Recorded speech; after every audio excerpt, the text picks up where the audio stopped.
What mod here has the highest kill count?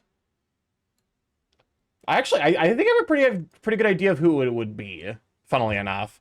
But no, today is Thursday, which means we are doing something kind of comfy cozy, because God knows on my Thursdays that I am approximately like 5% solid, 90% gas, other 5% liquid. What's a kill count? In terms of like who they've banned. But no, Powerwash Sim. Assuming that Powerwash Sim wants to work. Also, we got song request if you'd like to do song request. Also, who voted for me, not who they've banned but killed IRL? Okay, then it's Zeph. I don't know why I'm so confident that Zeph is the... Alright. There we go. But hopefully everyone's week's been going alright. I won't lie. Definitely been dealing with a low-grade headache, in part because of the weather. And also, now there's fucking... Like, I'm dealing with some allergies going on right now. So if my voice sounds a little odd, it's probably because of allergies. My kill count is in the negatives, to be honest. Does that imply that you gave birth to someone?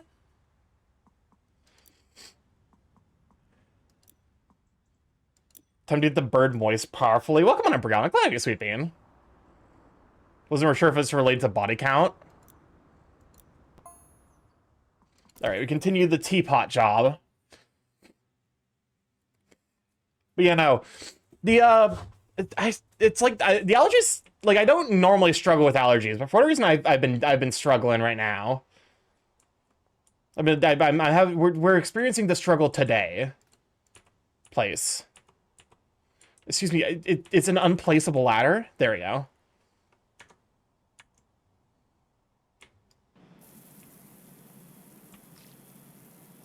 Oh. Okay, that's nothing. Nothing. There we go. If Marms had a kill count, it would be the hard negatives, as they are too busy being preggers by Monokuma on Tuesdays. Every Tuesday. I do feel like Mpreg has, like, hit the mainstream in terms of kink. And, like, not in the, like, I feel like, you know, like, people, like, the, you know... This might... There's a term for, like, the effect where, like, people who are knowledgeable in a subject overestimate how knowledgeable the average person is. There's a name for that effect. I can't remember what it's called. You nut tenet style, does it count? What does nut tenet style mean? Spent an entire Hopeless Core rant talking about either the good parts of Fire Emblem Engage or League of Legends, your choice. Stark, you were legally obligated to do a Hope Core rant?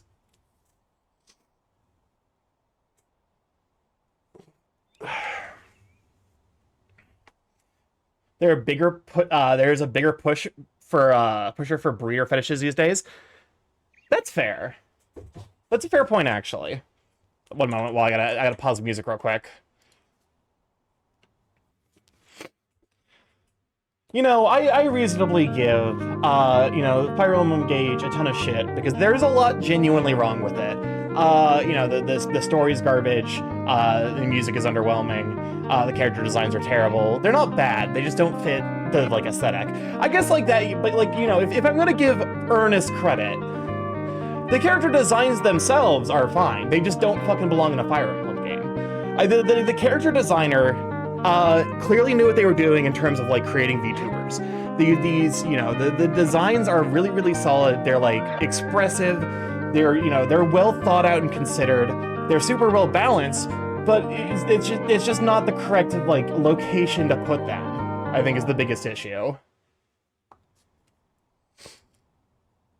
The movie Tenet is where people travel back in time. Where people are traveling time in reverse. It's all real time, but you're going backwards. What? I'm workshopping a triple pun. Can I get your input on it? Go for it. Also, welcome on, Monkey. Glad to have you, sweetie. I do have your books. That was a thing that I told you. Rats, we're rats. We're the rats. Prophylactate. So prophylaxis, lactate. What's the third one? Prostate. That's a stretch. I'll say that's a stretch.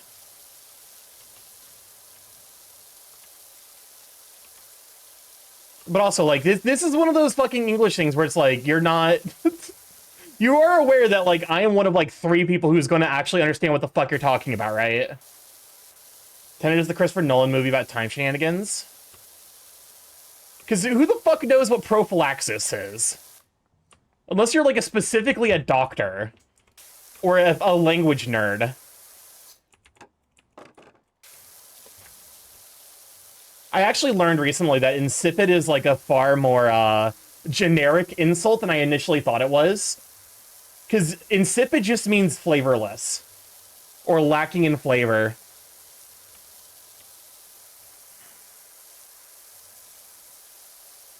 We need to bring back, like, I want to say high-class insults, but we need to bring back insults that are, like... So, Cam... I am the one who's on stream. I'm the one who can be clipped. I'm not doing that to Cam. I plead the fifth. Also, Dr. Jason Ting, I do know what it means. We're the rats. I'm sorry, but I had an intrusive thought, and I'm making all of you suffer by saying it out loud. So I'm sorry and not fucking sorry. Imagine if your mouth could prolapse like the other hole. I mean, that is kind of like... I blame the right wing. That is wild to me, not gonna lie. Dude, no, I imagine... Okay, here's the thing. People probably hear prophylaxis, and they're like, oh, they think it's birth... Because, like, I initially thought prophylaxis specifically was just birth control, but it's a catch-all term for any preventative measures taken. People's sexual education is trash. What is the fucking name? What is the name for the effect where people who are knowledgeable on a subject overestimate, like, the average knowledge of, like, the layperson? Because that's increasingly relevant in this conversation. Also, welcome on the Balder King. Glad to be a sweet bean. I'm looking this up.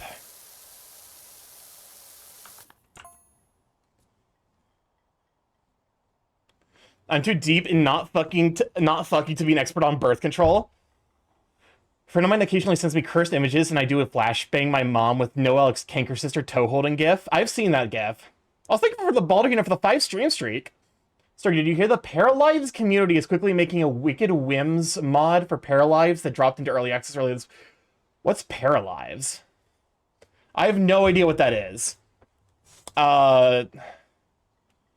Rule where experts overestimate lay people's knowledge.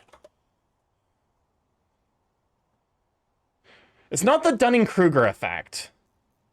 Also excited for those books. 3/4 are immediately spoken for. Actually, 4/4. I forgot Tony. Tony. Should we say a rip bozo to Destiny dying? There are people here who genuinely enjoy Destiny, so let's just go with rip.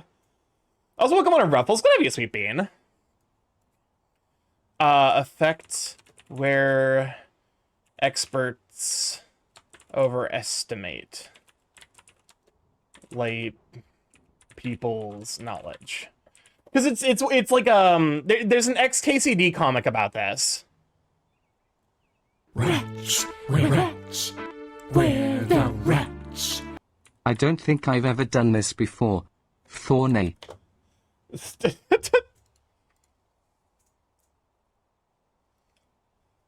By the way, Cheesecake Factory is overrated. Oh, you're right. Welcome on. Thank you for the 80 stream streak. Destiny's Rip, Marathon Inevitable, Rip Bozo. Yeah, okay, so it's this fucking effect. I don't know if they ever, like, if this is based on, like, an actual, like, demonstrable psychological effect, but this fucking XKCD comic of like silicate chemistry is second nature to us geochemists, so it's easy to forget that the average person probably only knows the formulas for olivine and one or two feldspars and quartz, of course. Even when trying to compensate for it, experts in anything wildly overestimate the average person's familiarity with their field. That is, Monkey, that is you and me with language. That is us with language. I used the word flummoxed in casual conversation. And when I pointed it out, the person was like, I didn't even notice. Wretch, we're the wretch. You're not wrong. Also Taffney. It's trying its best. It's going for Taffney. Sir, I'm cooked. I'm deep in the MMO mines. I have an urge to spend money on MMO. Oh, it's so Jover for you. I'm so sorry. I am relatively lucky in that I'm immune to MMOs. I don't know how it is the case, but they just don't work on me. That was way closer than it had any right to be. Also, does Destiny / Marathon count as an MMO? I'm in the MMO oven. But no, I have some friends who genuinely did enjoy their time with Destiny, but it does sound like it was one of those like popcorn things where like they weren't super into it for like the lore or anything. It was just like a thing to kind of grind in the background, which in my mind is how all MMOs are. It's like I feel like it's difficult to like genuinely engage with MMOs. Maybe that's a skill issue. We're the wretch. Tawane. Oh my god! Fuck out! Fuck off! Fuck off! It actually said Tony. I hate that. I just thought of Monokuma for Marms. Nah, I adored it for years. Had a great time. Destiny, yo, shoot thing, get gear, and see big number, be big alongside people. I mean, that's the entire, like, formula basis for, Borderlands, and people enjoy those games. Admittedly, I did enjoy Borderlands 1s, but I tried playing Borderlands 2 and I got so fucking bored of it so quickly. So, like, maybe that's just, like, a one and done kind of thing.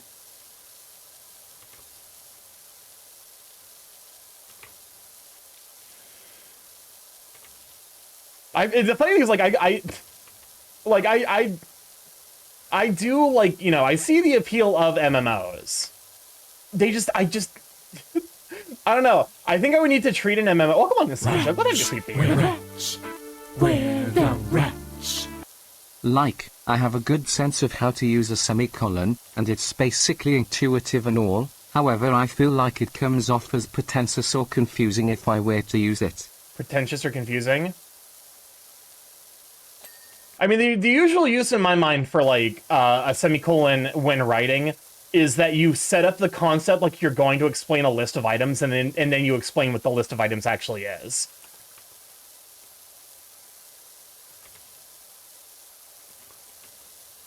I don't mind 3. The only thing I know about 3 is that people hate the main antagonists. Separated dependent and independent phrase. I'd never heard about that one. But that does make sense. What's up, Chris? Oh no, Starky, our esports department has spent almost all of our R&D funds on a popular MMO. We gave these borbs access to the company card. I mean, to be fair, if it is Final Fantasy XIV and they start getting, like, world first clears, we'll probably make our money back. The semicolons are super commas. The shit they did to Destiny pisses me off. The vaulting crap, the FOMO, the game is impossible to preserve. They're already doing everything that ruined Destiny for me to Marathon. That's why I'm not even trying to get into Marathon. No, there's a lot of other things they hate, mostly story-based, though. Gameplay is the best the series ever had. So my thing with MMOs, I feel like I could get into them, but I need to treat them almost like I would treat, like, a tabletop RPG series. We're the wretch. How many borbs to screw in a light bulb? -1. They are the light bulbs. But no. Where are we at? Brain, where... Yeah, I think in order for me to get into an MMO, I need someone to treat, like, someone to, like, hang out, like, turn it into a weekly thing where we just play an MMO for, like, a couple of hours. And, like, I know people are willing to do that, but, like, I don't have the time currently.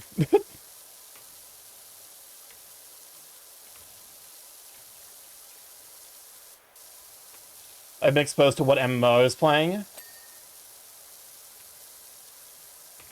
Because, like, you know, I guess to be fair, I didn't get super far into, like, I literally got past the character creation screen in Final Fantasy XIV before I'm like, I don't know. And then I just never opened it again. I was like, I'll go do something else. And then I never came back. To this day, the Roganin is just standing in the, like, literal loading zone of the fucking game. Trapped forever.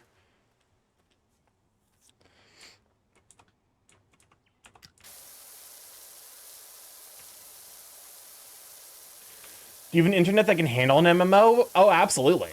MMOs are, like, aren't actually that, like, you know, I can't imagine they're particularly, like, internet demanding. Trapped forever on the character selection void. Basically.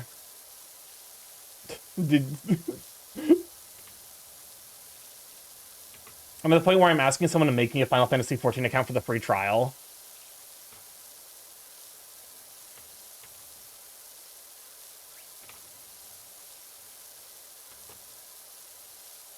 Colon is an after a independent clause to introduce a list of particulars.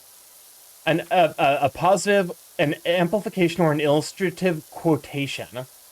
Semicolons are usually used to connect two related but independent clauses, so whenever you want to say two things but stress they are related, a colon is generally for an independent and dependent clause, where the second part requires the first part as lead-in. End dashes are the same sort, are for the same sort of information, but I used it when I've already used enough commas for other punctuation, or when additional parentheticals would get confusing with citations. Magic, welcome on, Magi. Gotta be sweet bean. Are you like an English major?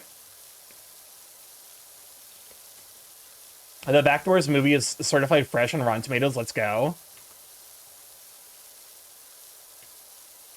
Also, like, I don't know what's been happening, but apparently the Amazing Digital Circus, like, community is imploded.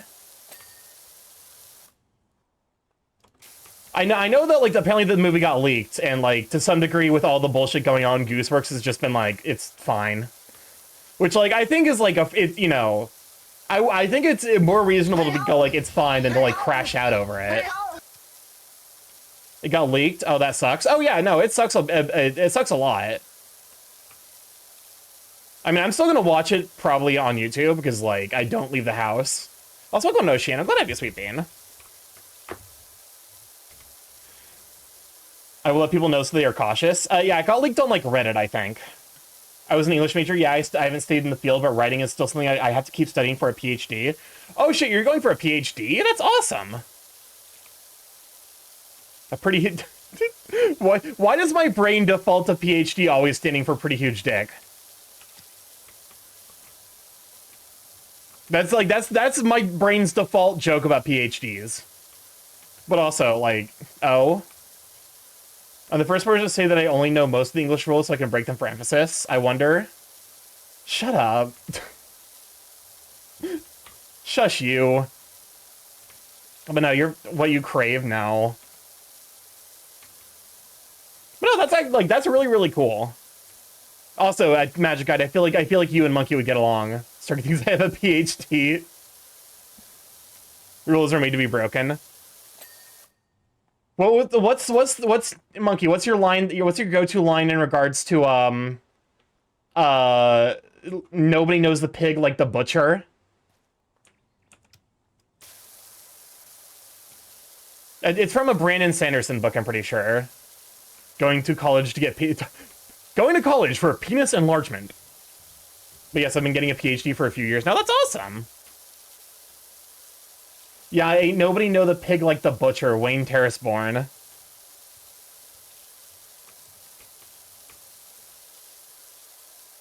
Like some of the shit that I received from Monkey, like I need to use genuine like decoding techniques to approach.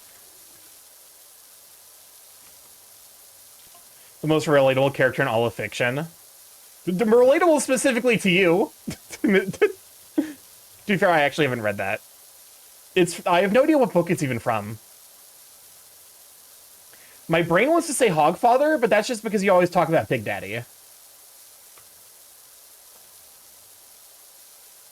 Mistborn chapters, Mistborn 4 through 6. Okay. So yeah, I read the first Mistborn and I wasn't particularly, you know, enthused. Hogfather is Pratchett? Okay. It's the second time period trilogy. Okay.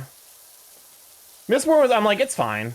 Like, you know, the Big Daddy slaps. It's like the characters as they were written were, kind of off-putting. I don't know, to some degree, it's like my own, like rapidly growing intolerance for, like, snark. It's specifically when snark interacts with snark. And, like, the two main characters, like, of Mistborn are very snarky at each other in a way that, like, is just, it's more tiring than, like, engaging.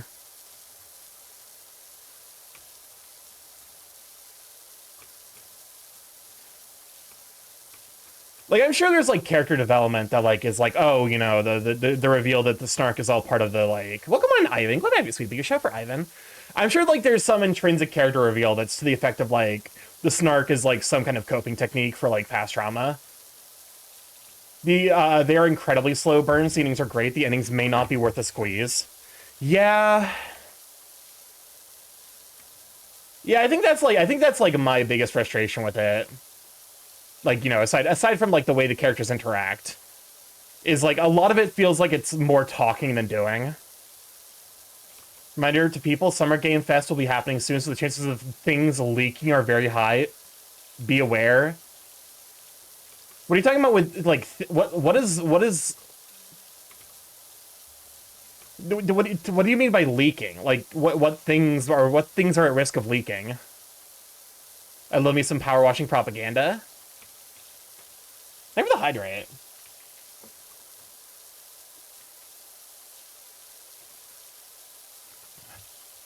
Industry leaks his video game announcements. Oh, so like they pretend like it's a leak, but it's actually, like, you know, basically how they're stealth announcing a game.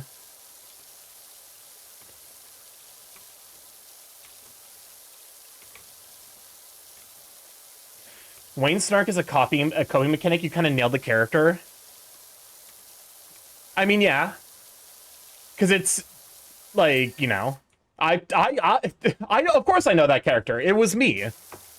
I used to be, like, a way more sarcastic of a person, but I realized to some degree that was just, like, a defense mechanism for, like, fear of, like, establishing and maintaining, like, an emotional connection with people that I was like concerned would, you know, meaningfully eat me. The power wash machine is leaking. I mean, that's kind of what power washes are supposed to do, isn't it?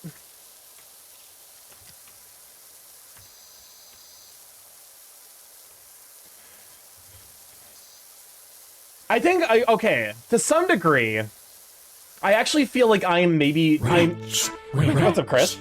Where the rats?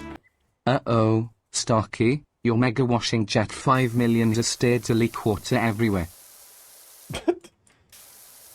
That's the point of a power washer, is to spray water everywhere. Also, do we get a shout for Ivan? If not, can we get one?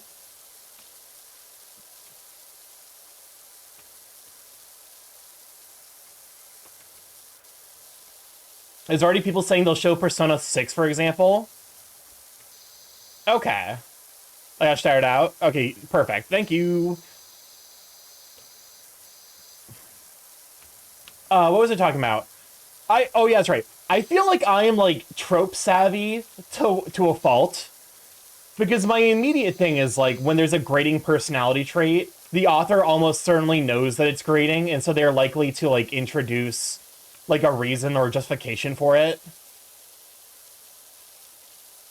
It's like I end up like approaching writing and stories from the perspective of an author rather than a reader.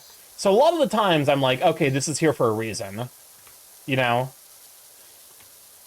Except for when they don't fucking establish what was happening to the calligrapher. Hey, motherfuckers! You, person who wrote The Resident, what was wrong with the calligrapher? I'm still mad about that. I'm still mad that that entire series happens. We still don't know what happened to the calligrapher. Honestly, if there's not a reason, it's fascinating to consider the author.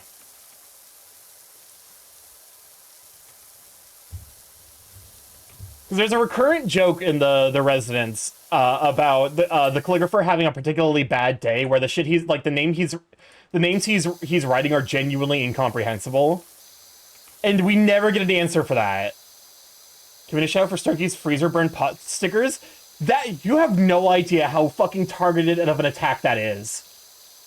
I mean, that you actually are you in my house? How did you fucking know that? I'm genuinely aghast. That's impressive. You read me for absolute filth. I feel both seen and exposed. The worst part is that when leaks don't happen, people legitimately get upset at the devs.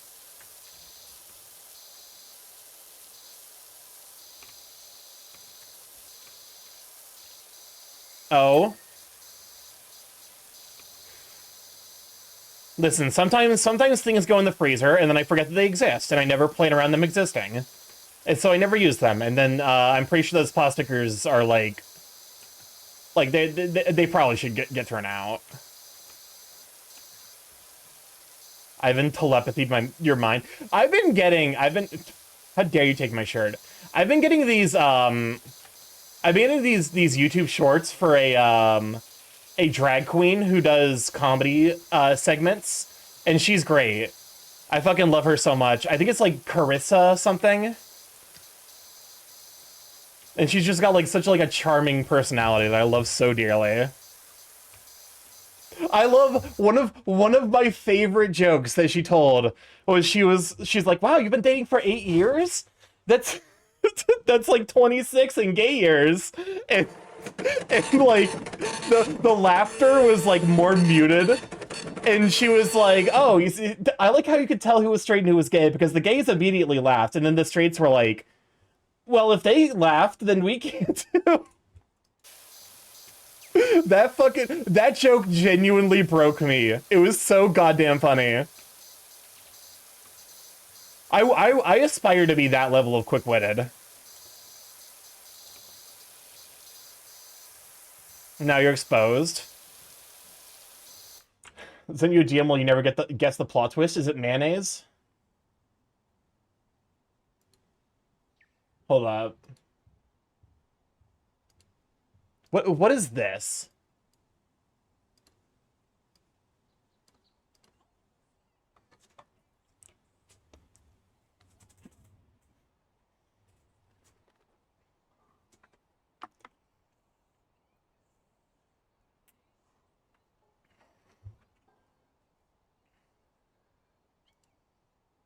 The lovable side character is gonna get fucking decimated.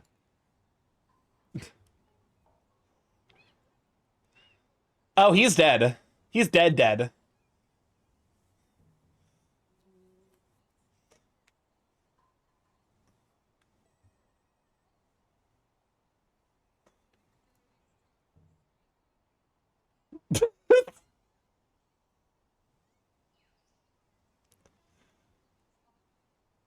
Okay.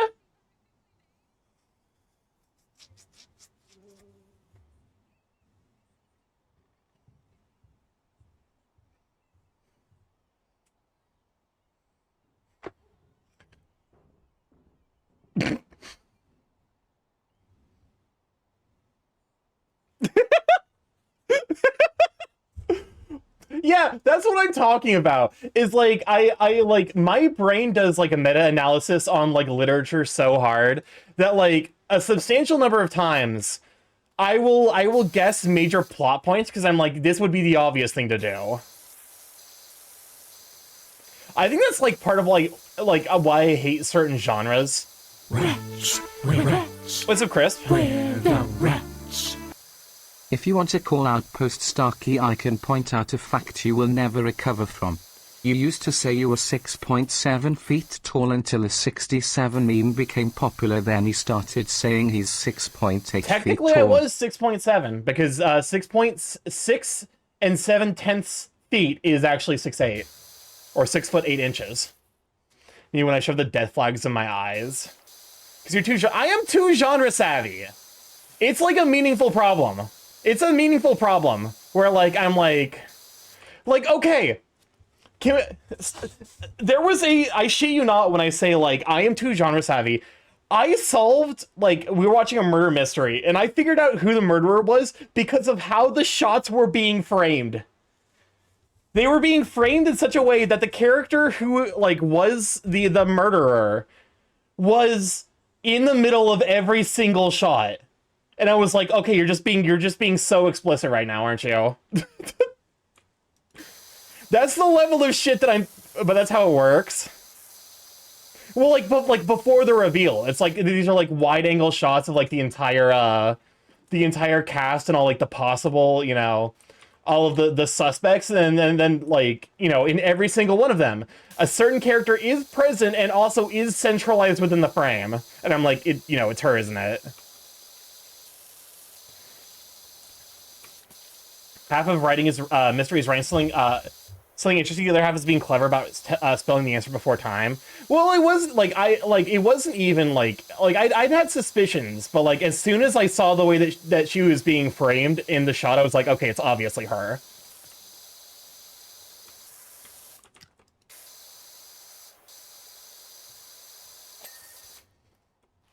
Like that is the curse, I guess, of like engaging with media like on a profound level.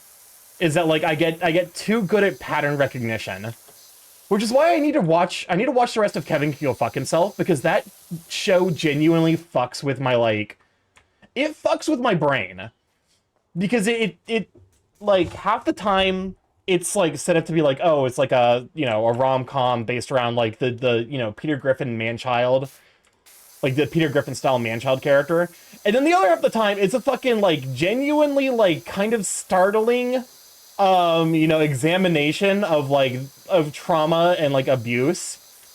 And I like every time it switches between, my brain fucking like hard resets. So he's in dangerous game between 6'7" and 6'9". I've seen enough anime clips of Hunter x Hunter to tell dub versus sub off the sound mixing. Apparently, the ADHD brain is great at solving puzzles and problems in stories and games. I feel like I have a counterexample. There was definitely something that took me like way too long to figure out.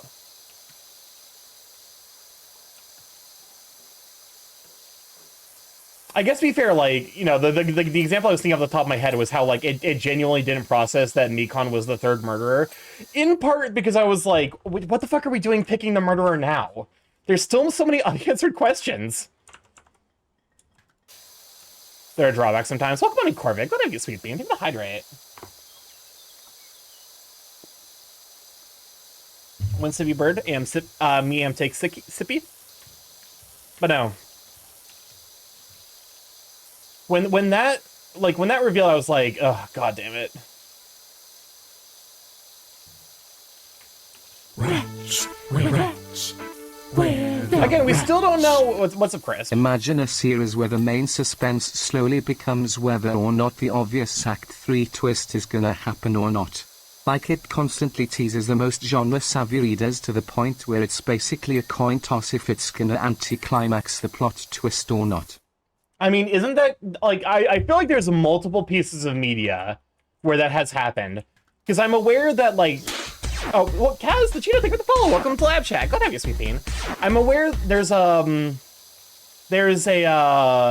anime that did that. It was like a murder mystery. Welcome on in, Kaz. How you doing, you sweet bean? It's like time travel murder mystery where like the like mystery ended up being like super duper obvious, but like it like people still liked it because of the like the way that it handled like, you know, trauma and character development. I think the other example that comes to mind is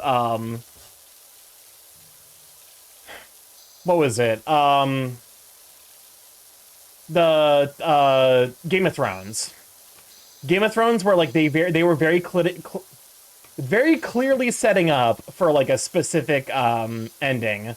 You know, they were setting up these character arcs to go one specific way, and then the directors of the TV show decided, nah, fuck it. Everyone sees what's coming. Let's fucking immediately throw all of the plans and the setup into the you know, into the barrel.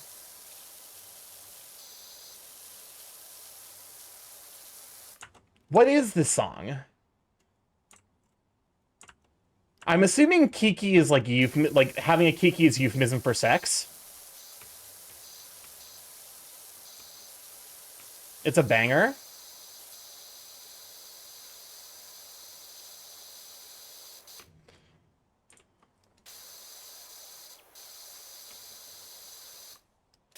Have sex and banger. Oh, Starky, no. Oh, Girly Pop, I don't fucking know. They literally explained this. I wasn't paying attention. I'm too busy talking about, you know, the dumb plot bullshit.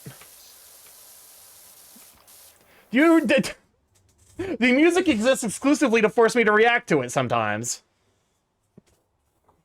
Because you people keep putting in, like, the most cursed shit imaginable. I think that's the thing. It's like, I'm so used to the weird shit where my brain... Like, if it isn't, like, an actual banger, my brain just kind of, like, blanks over it. Welcome on Octoporp. Good idea, Sweet Bean. I was like that with season 2 of Scream the series. The lead phone disappears, reappears in her bag after talking to her boyfriend. He keeps showing up after the killer runs off. He practically has "I'm the killer" painted on his head. But the girl did catch on until it's too late when he said something mundane that had no relevancy.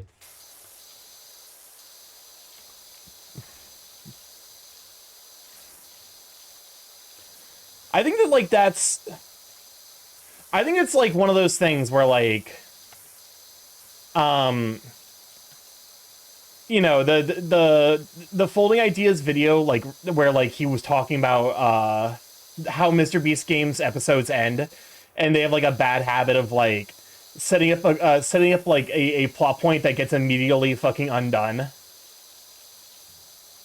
Or like he's like, oh, this is definitely gonna happen, and then it turns out like they're like trying to set up a twist, but they actually like just straight up like lie or like use they use the like footage in a way that like implies something that isn't the case. Pizza Hut, and it just keeps showing me if we can we tempt with cheese sticks. You placed this porcelain in the cheese stick dimension. Cheese sticks. I just want to check out. Oh my god! Like I'm not even look. No, please. I don't want your fucking cheese sticks. I just want to check out. I love that video so much. Also, I discovered so much wild shit today while hanging out on Saber Big Cat stream. I discovered. Hold up. Let me grab the clip real quick. The clips. Because genuinely, some of this shit is fucking wildin'.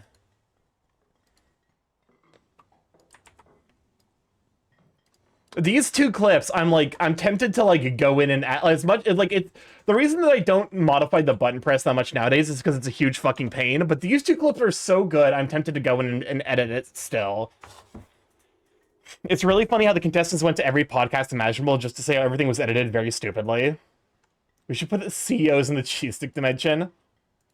This fucking... When I saw this clip, I was like, no fucking way.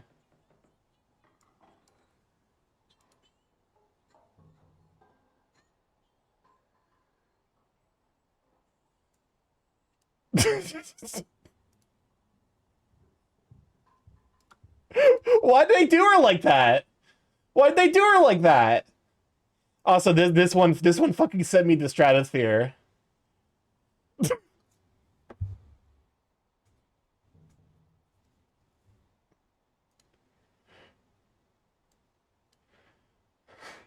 The screams are so fucking brutal. What the fuck? Don't you hate it when you're ice skating with your friend and then suddenly the door to hell opens underneath you? Did Gen 1 My Little Pony just casually kill ponies? I don't fucking know.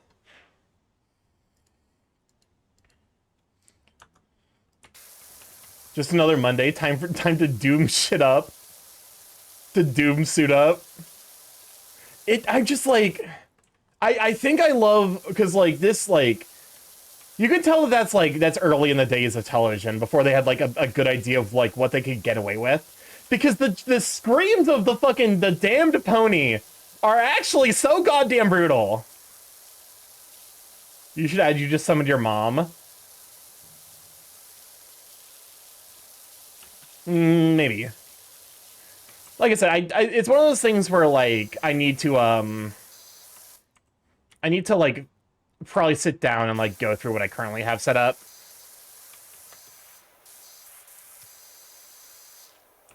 Have you seen the clips of Ash from Pokemon being savage to Misty? I have not. I've seen a lot of the dub.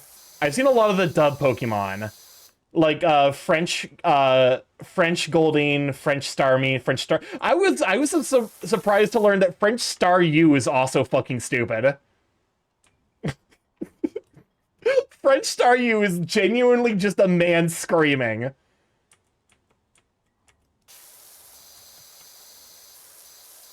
Are you aware of French Were-Garurumon? I am not. What do you mean, French Were-Garurumon? Okay, when you say French, like is it on the level of French, like French Starmie, or French Goldeen, where it, like, you know, incredibly suspicious noises versus just straight up saying pussy. Pussy? Pussy, pussy, pussy, pussy. Your sense of direction is so bad you wouldn't be able to find yourself in a mirror. You crack mirrors, Jesus.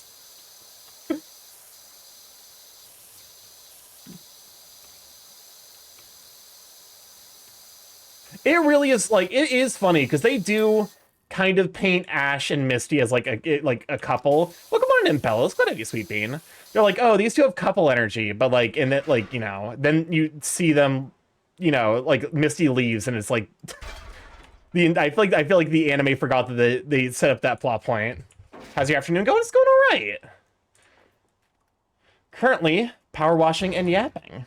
We were talking about, I guess, French Were-Garurumon? We're talking about like really weird shit in you know, like Pokemon media, and then why is it always the French? Why is it always the French that makes weird cursed shit? Can a francophone explain?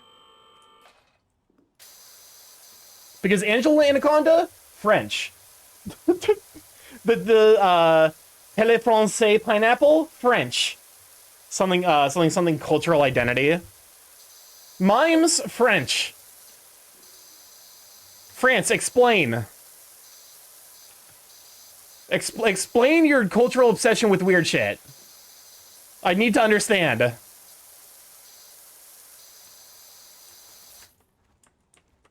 is a funny clip of the French dub of Digivolution, and the way the announcer talks is hilarious. Omelette du fromage. I think it's omelette. Is it omelette au fromage? I don't know. My sister got me hip to the French Digimon. This is all I got. Hold up.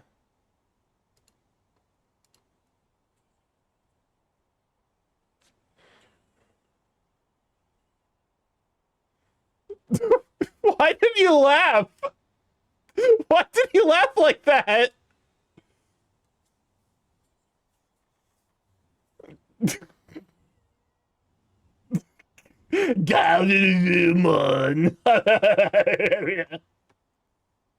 Why is the French narrator chewing the scenery? I love him, but why does he do that? Have you seen Cunty Reggie? I love Cunty Reggie Rock with a handbag. Well, come on in, Raiders! For those who don't know, I'm StarkyMorph, the chaos on the internet. Brave stream over Monday, Tuesday, Thursday, Friday. This is the BUSD. Mostly play indie games. However, over the last 2.5 years, we learned smart, so like, yeah, feel free to stick around. Well, yeah, if you wonder what it's like here, occasionally we get bored and people send me this shit.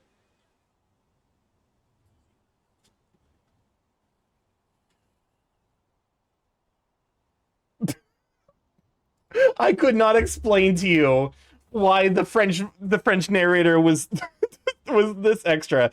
Oh, actually, this is probably the better example of what it's like being here.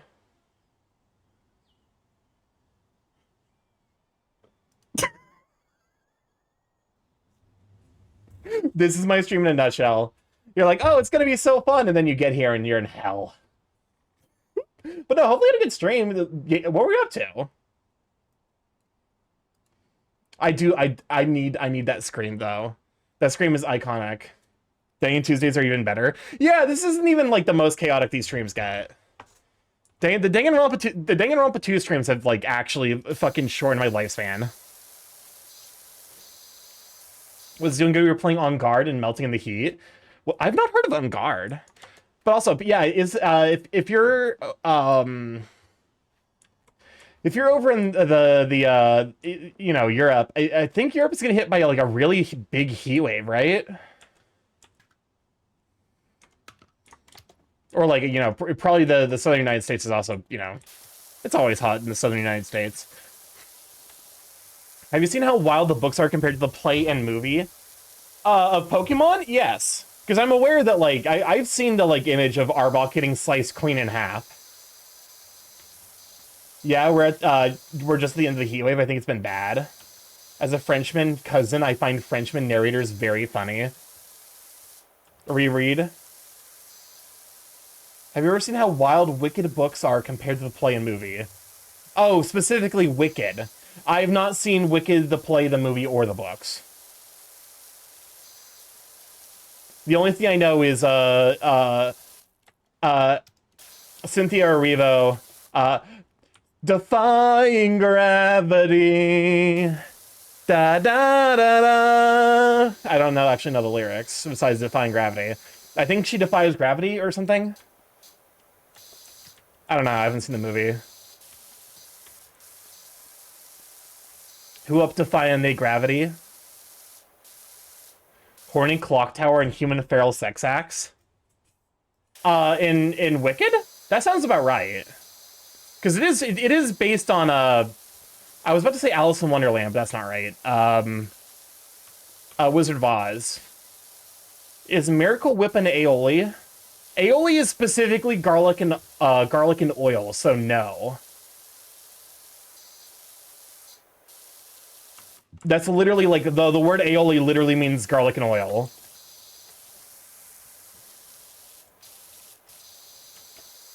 So you're wrong. Wrong. Incorrect. A skill issue.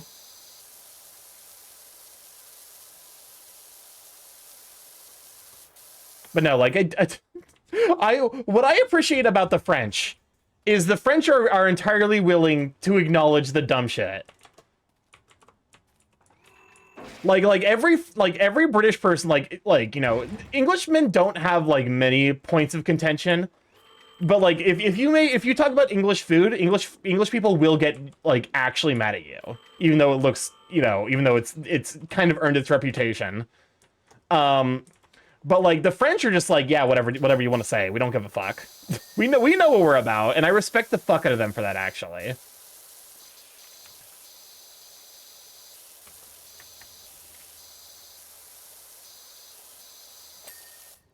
You know how Mondo turns into butter in Danganronpa? I bet that's Kasai's execution turn to mayonnaise. The French knowing their food is good. Well, also just like the French not really giving a shit about like how people make fun of them. Because, like, I genuinely, like, outside of, like, I've heard pretty not great things about Parisians, but, like, outside of, like, Parisians, I feel like French people are generally, like, super cool all around. And, like, even then, I'm sure it's, like, not all, like, Parisians. But it's, like, I imagine, like, some amount of it's just, like, you know, like, oh, like, you know. Actually, like, I kind of don't understand, like, why Parisians are, like, notorious for being like huge assholes. Because it's like, you know, I was about to say, it's like, oh, they're probably tired from all the tourists because it's a huge tourist destination. But then I think about other places that are huge tourist destinations and they're like not nearly as fucking mean to people.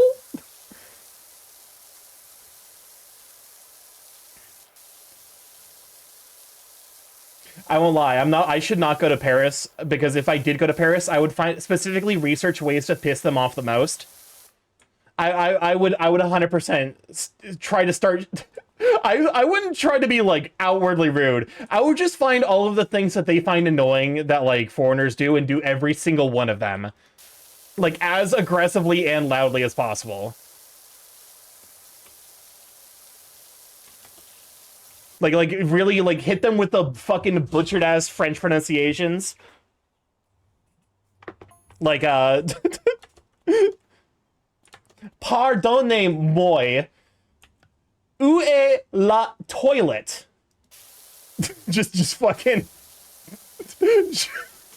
just say it specifically as like not like in English as possible, specifically to piss them off.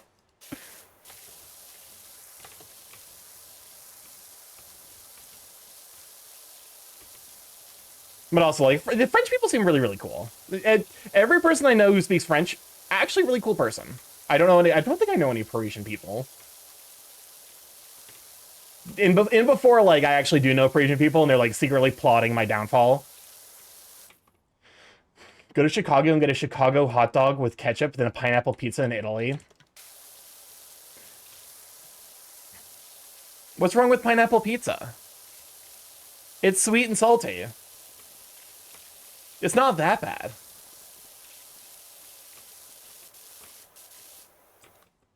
Look on Discord.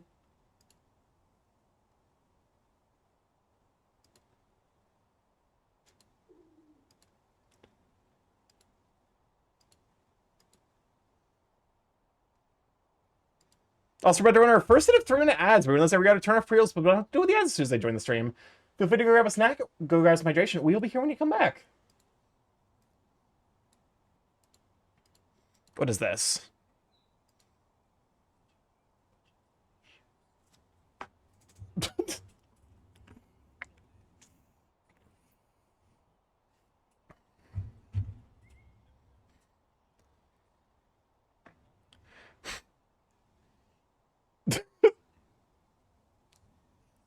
That's an extremely, like, I feel like the obvious joke there is, like, one has, like, 700 of them. Tiny chef hat Georg is an outlier and should not be considered part of the collective populace.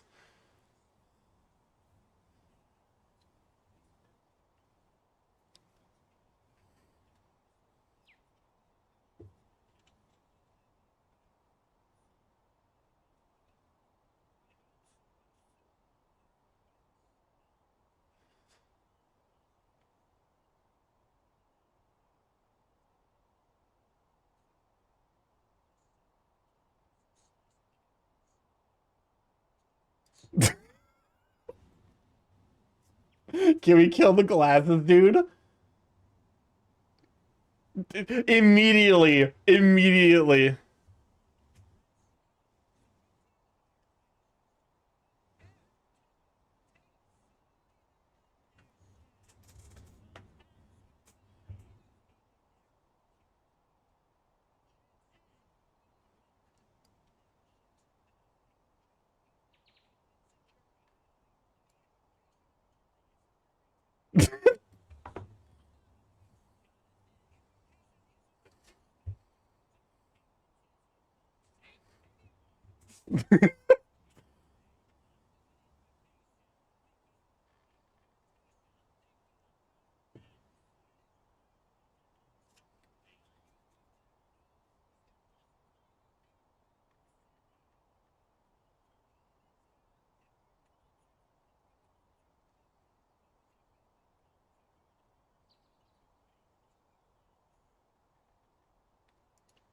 They seem good for each other. That seems like a healthy relationship. Welcome on to Doodle Den. Glad to have you, sweet pea. Could you shout out for Galvin, aka the Doodle Den?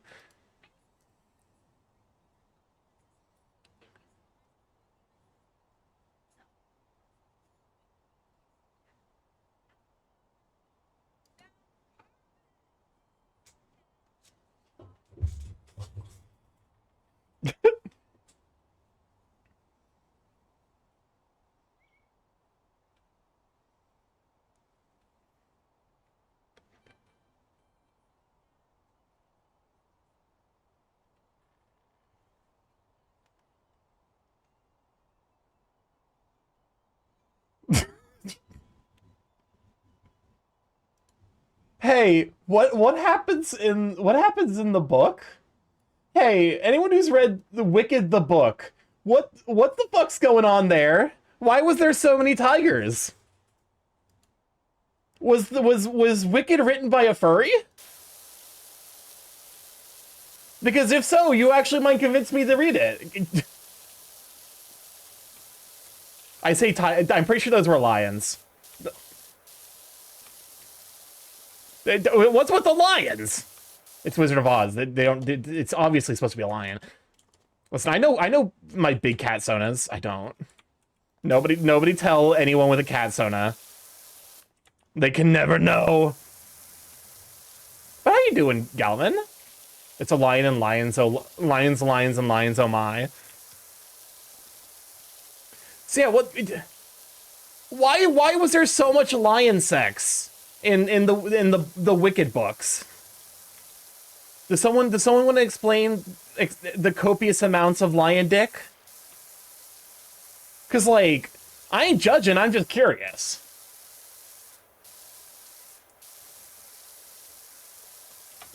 Welcome on to Sanctum. Good night, you sweet bean. I'm doing okay. I'm glad to hear it.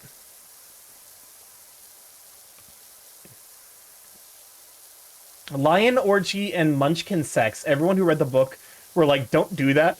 When they printed the poster on the book is wildly adult.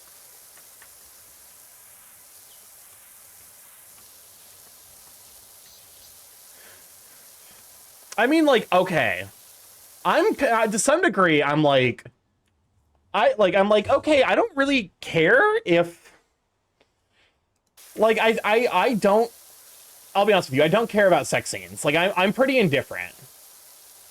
I feel like to some degree, we as a society need to kind of demystify sex scenes. Because I feel like in a lot of ways, the, like, way that sex versus violence get treated in, like, you know, in you know, modern media is like kind of concerning. I for whatever, like, you know, they're like, oh, like, what it is to some degree, it's like, you know, I'm not gonna like woe is me, the birth rates are low, you know, I'm gonna cry all the way to the bank. But like, in you know, raised on like a piece of media constantly that is like evoking the idea, the birth rates. You know what? No, fuck talking about the birth rates. What about the bird rates? We need to talk more about the bird rates. What's up, Chris? Kellogg's be like. It is weird though that like growing up, like one of the things that like that I always like, one of the recurrent themes in like a lot of the media that I experienced growing up is like the idea of like sex as like an intrinsically bad thing. And like, as I've kind of demystified that concept to myself, like, you know, I've grown like more adjusted and like well understanding of like what it really is. But like, it is also fucked up that like, you know, this thing that is like nowhere near as bad as like actual acts of violence and harm towards other human beings is like way less, you know, accessible from a storytelling standpoint. Like it's weird, right? I guess it's like the Puritanism thing where it's like, oh, sex is bad because I don't understand what Puritans are going on about. I'll be honest. I don't try to understand. I don't make it a habit of, okay, that, you know, that's, I don't make it a habit of like trying to like actively engage with disinformation. So like, I don't really know what the like, you know, I don't know what the like the standpoint of like, oh, sex is bad because the reason, like, I don't know what the reason is they give. It's also worrying and infuriating how they extend the sex aversion to gender and sexuality too. Well, here's the thing. Any like sexually liberating force is intrinsically going to be like any force for sexual liberation is also going to be a force for feminism. Like it's going to be a force that like actually interrogates like, you know, gender norms, you know, tearing down the like the kind of the country clubs, structure of like wealth and like, you know, wealth and well-being.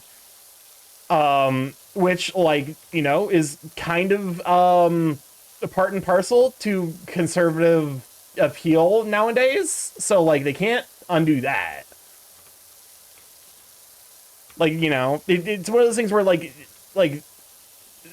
the first principles of a lot of this ideology is so rotten to the core that there's basically no salvaging it. You kind of just have to throw the entire thing out and start fresh. Sex is bad, then is bad when it's destructively hedonistic. Same thing for drinking, though. So, yeah. So is overworking. Overworking, like, you know, like sex kills less people every year than overworking does. And yet we never see like, oh, you know, they'll never like announce, they'll never talk about like, you know, it's like, oh, you know, work is so dangerous. Be sure to like take your time because it's not in service to like what they want. Overworking kills more than sharks and sex. So what I'm hearing is that we need to prioritize discussing sharks and sex more. I am entirely down for this, and it's not just because I'm actively working on my secondary, like, you know, not safe for work shark sona. That was what I was doing Monday. Because I was like, I still want to draw, I just don't want to stream. It's one of those things where I'm like, I just didn't have the energy to stream, but I still wanted to make sure I was doing, like, art practice. So, like, I did like, you know, 2-ish hours of art and then, you know, kind of chilled. Oh, but, like, sharks, good. Sex, when consensual, also good. Why don't we do this more?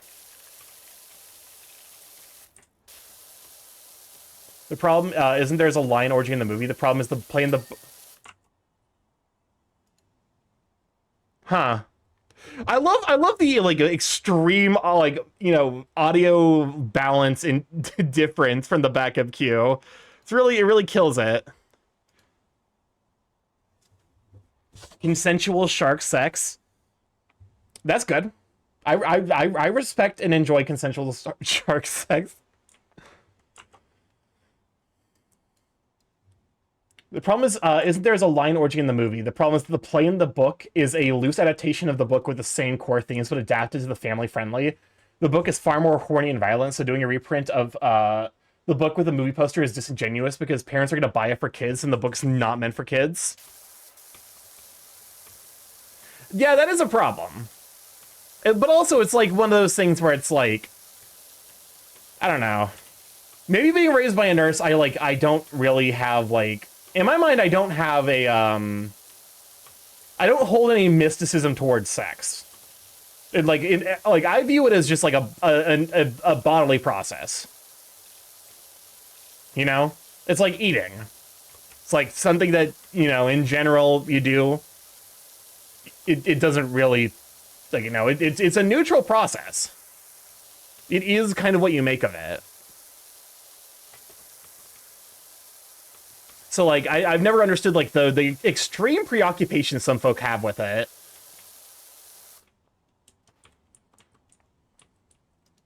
I try to be respectful for, like, people who are genuinely, like, uncomfortable with the subject, but also, like, I don't know. As long as folks are responsible and use protection, there shouldn't be an issue. I mean, consent is also, like, an important, you know, like, an important standard to have for you know, quality sex. You gotta have consent before you have the ranked competitive sex, as opposed to the casual sex. One of my favorite posts on the internet, by the way. I love the ranked competitive sex hypothetical. One of the fucking funniest things I think I've ever read. Damn, thank you for a subscription for 4 years. Good God. Enjoy the afternoon emos, you sweet bean. Is the TTS broken? I'll give the TTS a chance to actually, like, you know, do its job. Oh, 4, I cannot do math. I've been subbed to the StarkyMorph for 4 years. 4 years, one of the greatest artists I know. I'm gonna be honest with you. You probably would benefit from knowing more artists.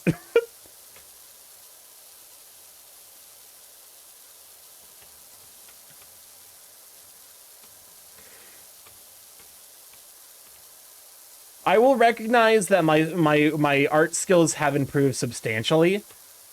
I still wouldn't call myself great by any means.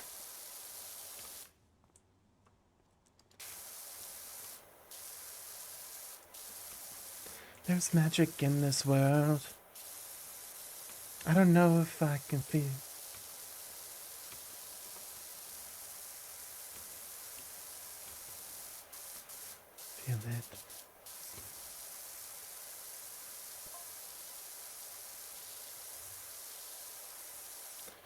But you know, it is wild to think that like I've been doing this for like 4.5 years now. I'm fighting a food coma from a big lunch.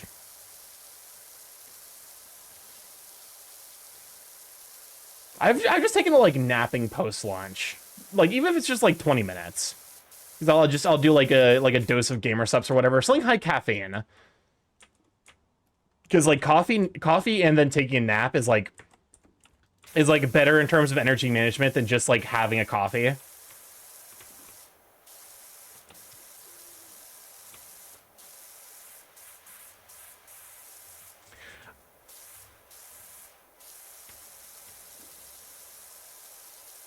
Good evening. Welcome on, Mooney. Glad to have you, sweet bean.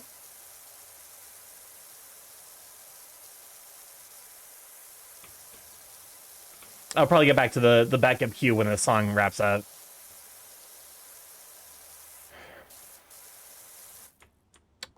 But no, I feel like some like wacky shit's been happening with the internet recently. Because like I never even talked about like what happened this weekend, because like I ended up being super duper busy this weekend. Saturday was the average Andy with over on Poppet's channel, which I am very proud of my performance, even if I do think I got a little bit lucky with who I got paired against. Wacky haha or wacky concerning? A little bit of both. I'm fighting muscle fatigue since I just had an arm workout session with my personal trainer. So can I suggest listening to the song I linked? It's actually very good. I mean, it'll you know, it'll pop up in the queue. I'm just waiting for the song to wrap up and I'll go back to the queue. It'll be like number 3. I will say, like, to some degree, I was, like, nervous about, like, engaging with, like, a fighting game community, even if it is one full of people that I know, and, like, I know they're not going to be, like, shitty. Because it's still, like, you know, fighting games are still, like, intrinsically, like, a very high-octane, like, you know, emotions running wild situation. The way you worded it made it seem like you were ending the queue and going to your list, from what I heard. No, it's the other way around.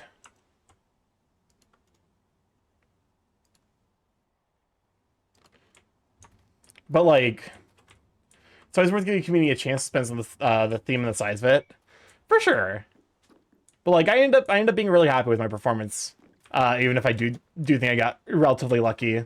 Because I think, like, the 2 people I stood a chance of beating, or, like, you know, the 2 people I had, like, a reasonable chance of beating in the actual, like, tournament bracket were the 2 people I ended up fighting.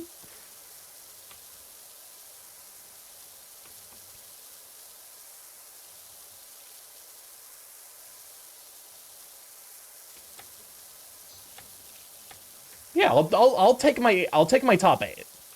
That in my opinion is like a huge fucking, you know, that's like it's a huge thing in terms of like reminding me that like it is possible to, like, you know, top 8's a good result. Especially for someone like me, because like I've that was like the second tournament I've ever participated in. And like, you know, it was on the smaller side, but like it's still lots of like extremely good players, so. But like, you know, even with the losses, like I feel like the losses, like I learned a ton and was able to improve like in them. Now my goal is to have it happen again, but without like without getting you know, lucky with who I get paired against. Because like I think against like PJ's a coin flip, and I happen to be kind of Cyrus's bracket demon. I feel like every time Cyrus and I throw down, like he ends up getting eliminated.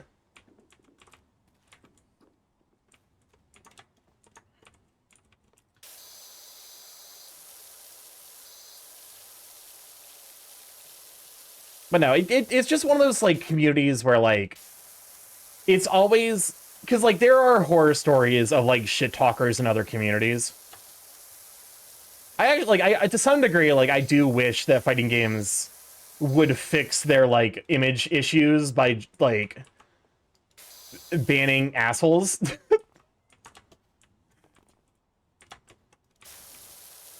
Like to a point, you know.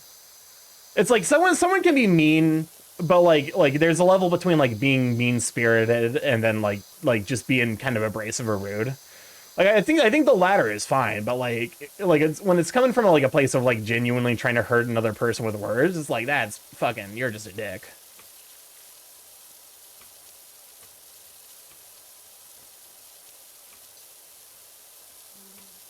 Because I feel like fighting games end up kind of like, by nature of the fact that like they are intrinsically salty, I feel like they like they become kind of like this safe space for like the saltiest, shittiest people.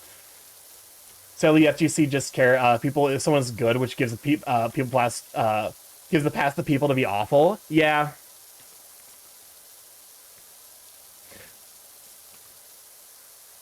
I think if the FGC ever does want to go properly mainstream, it probably needs to like look at its reputation. Because it's not a particularly good reputation. You know, and that's true for both like, you know, versus/traditional fighters as well as platform fighters. Although for platform fighters, it's more because.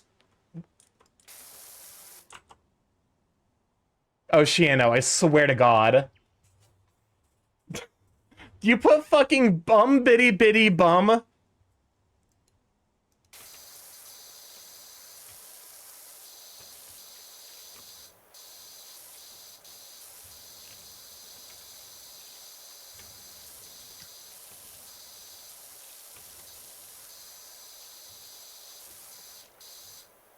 I need to like I Is there someone out there who understands like klezmer music theory who can explain to me what this fucking wild like rhythm is? Welcome on to thank you for the hydrate.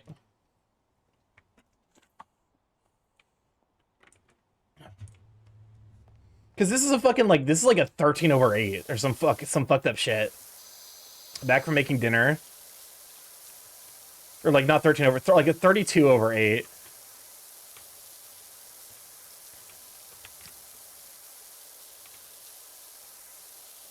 I do like how in the fucking the fucking Spotify version of this they have to give individual credit to every single famous person who appears in this. Back from making dinner. Welcome back.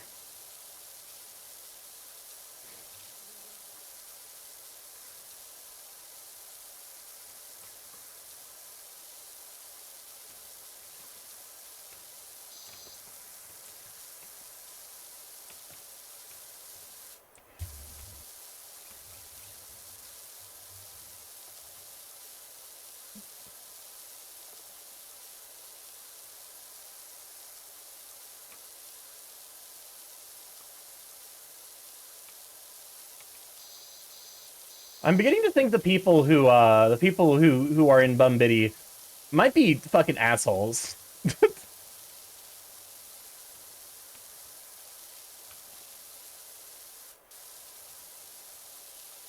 Okay. Part of me wants like a rap cover of this. Just because I think it would be like really funny.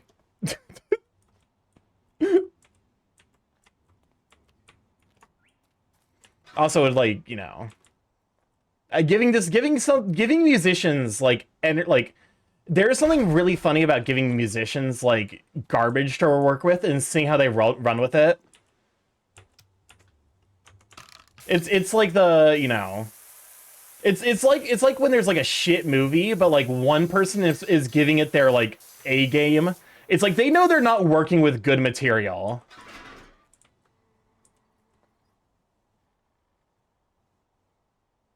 Excuse me, why can't I...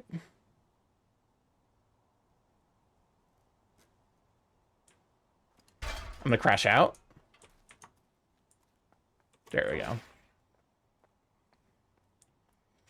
This house does not... This house is a very slow clean.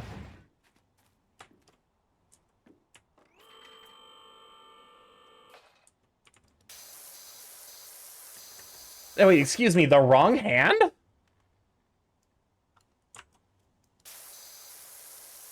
What's the right hand to wipe your ass with? Is there ass wiping rules that I wasn't aware of? Welcome on, Chaos. Glad I have you, Sweeping. I'm so glad you could join into that question. What does this button do? Please, please, do not push the button. You have no idea what it... No. For that, I shall press the button. You were gonna press the button anyways. Smooth criminal. To be fair, this is much more of a banger than whatever the fuck we just listened to.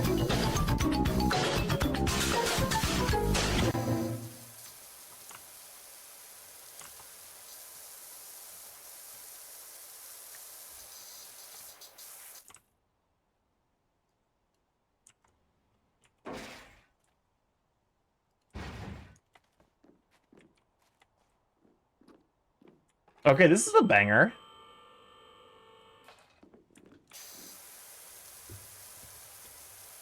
One, two, three, 1, 2, 3, 1, 2, 3, 1, 2, 3, 1, 2, 3, 1, 2, 3, 1, 2, 3, 1. Yeah, it's the oompa rhythm of a waltz. Also, Thomas, welcome on. I'm glad to have you, Sweeping. How dare you throw an orb at me?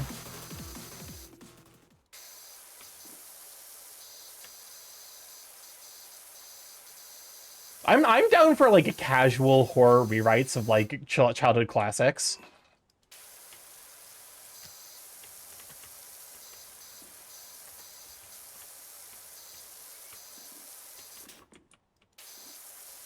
Favorite things, and then I don't feel so bad. Where the wretch?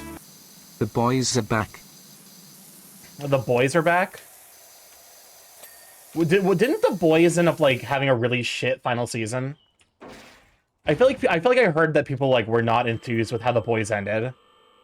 Like the most recent season.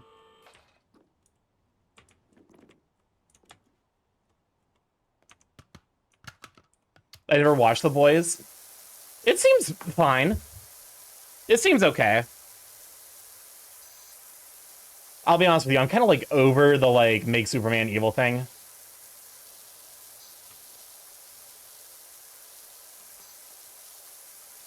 They're not the boys. They're not the boys I'm referring to. What are the boys?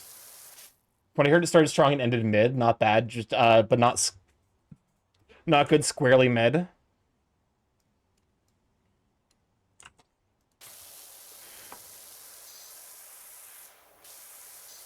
I mean, has there been like okay, between fuck, Game of Thrones, Stranger Things, and now The Boys, I feel like a lot of like really famous, like really respected and like good stories ended up having deeply underwhelming endings from like from a specific period of time. Also, I think isn't the Invincible fandom perpetually like mid crash out?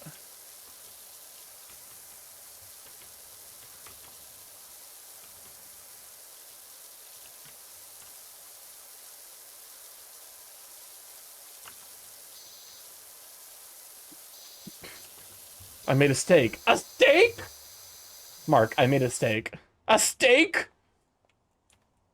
Unbelievable. This is good news, Mark. We can BBs. That's the only thing I know from Invincible, by the way.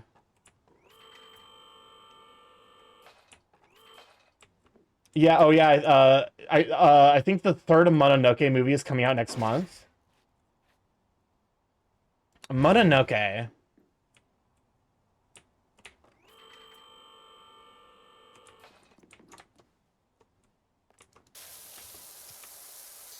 I have a hot take. Go for it.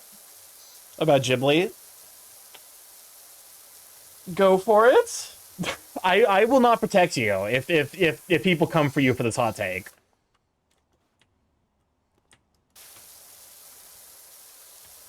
I quite enjoy Ghibli stuff. So we were talking about Mononoke before. Okay, but like I'm like Princess Mononoke is the. I didn't realize there were multiple of them. Point of view, you have a Borb saying, "Are you sure?" After you say literally anything. Well, are you sure about saying that?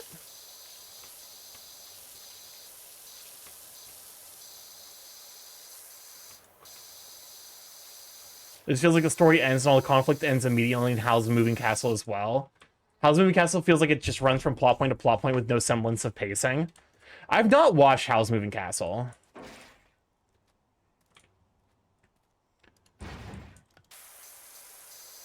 For my part, I think that there is like I think that like one thing that Studio Ghibli movies do is that they have downtime in them a lot of the times, which I think is important and actually kind of like something that's like under something that's like kind of under like it's kind of disappeared. Like in like story writing, downtime is important. IMO. There's also one of the worst mothers in animation. Technically, Binding of Isaac has animation. Like, can we get more filler episodes? I just like I want to see what these characters do when they aren't constantly like at risk of dying. A lot of the times.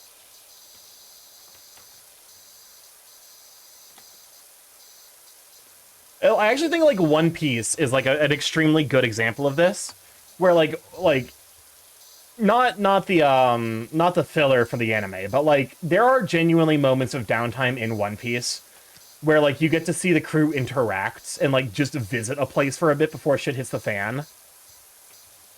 The boys are back, but in the wise words of Trailer Drake, where are the boys? As we just get 12 episodes of plot-driven episodes every 3 years. Start by not being the filler. Downtime is good and helps characterization. I think like that's the thing. It's like I think downtime is like a better term for it than filler, because filler comes with the connotation that it's like it's not like essential or like it, you know, it's not mandatory viewing, which I don't think downtime is either.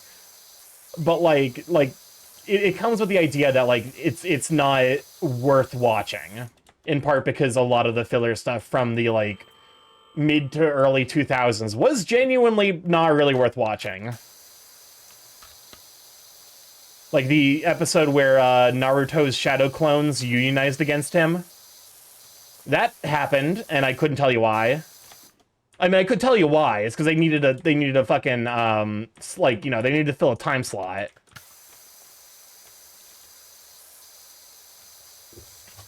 Filler is good, to be honest. Padding is horde though. It's a balance for sure. In my mind, it's like. What's up, Chris? I'd like to dedicate this next song to a mysterious individual who will be happy by me bringing this bit back for one song. I'm checking the queue right now. Is it Buddy Holly? Oh, it's so much worse. Oh, it's so much worse.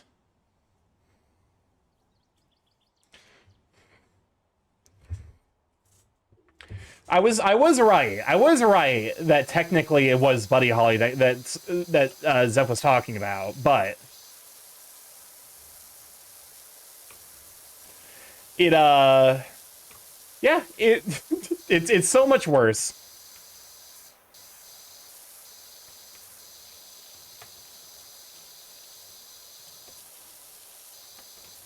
Again, okay. Why is the Naruto German opening in English? Also, why is it like this?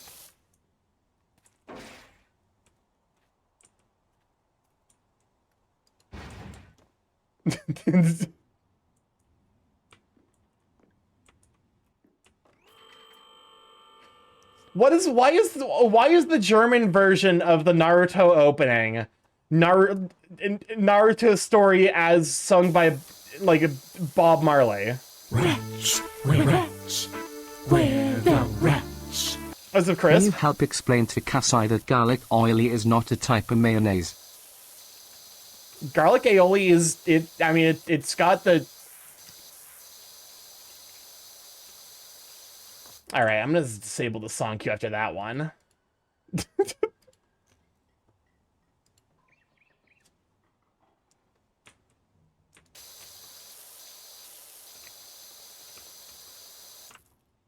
I mean, that's not fair. I'll enable it again, but also, why are you like this? I swear, there's some fucked up shit going on with my body right now. My tummy hurts. I don't know why my tummy hurts.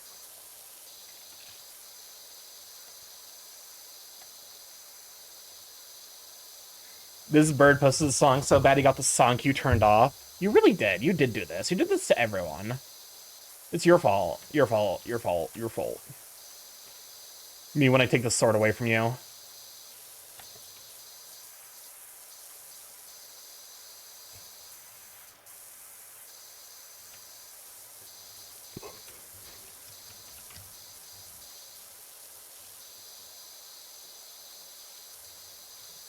I like how they even moved the woohoo. Like, they slightly moved it forward in time. Like, I wouldn't fucking notice. Kind of digging it, not gonna lie. That's called, Stockholm Syndrome.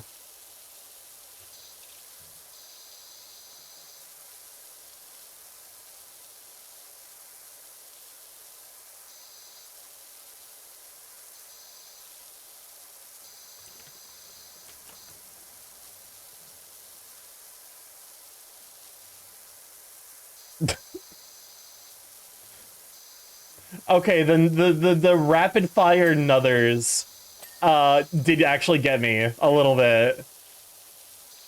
It was like just dumb enough. It was like just stupid enough where I'm like, okay, I see where you're going with it. Fun fact, if Starky gets paid, that's like too many zeros. He might play Poppy Playtime Chapter 1. It will cost more per each chapter of the torture he has to endure. I mean, from my understanding, Poppy Playtime Chapter 1 isn't that bad. I think I've heard that like it does get rougher as the series goes on, but it's not like it's like what's the one that's like the 100 million polygon toothbrush? No, that's Yandere Simulator. The like 100,000 polygon controller. Garden of Banban, that's the one. Banban got caught.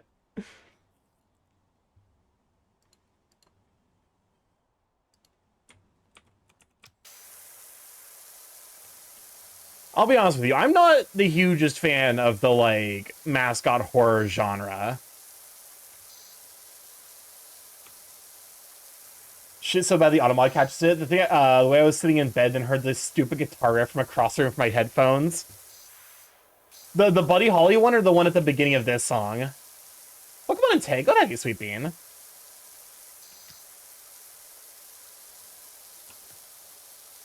I knew automod would catch it. I'm the one who put the word in the filter. How do I convince a picky eater that beef tongue isn't that weird? Well, it's not. Because it's just like... I don't know. I'm of the opinion where I'm like, food is food. Like, I always heard bad things about tripe, and then I had tripe in Hot Pot, and I'm like, this is actually delicious. Because it just, like, it ends up just kind of being a weird, like, it just ends up slurping up the flavor. Slurp glorping the flavor. The Buddy Holly, of course. Oh, that makes sense.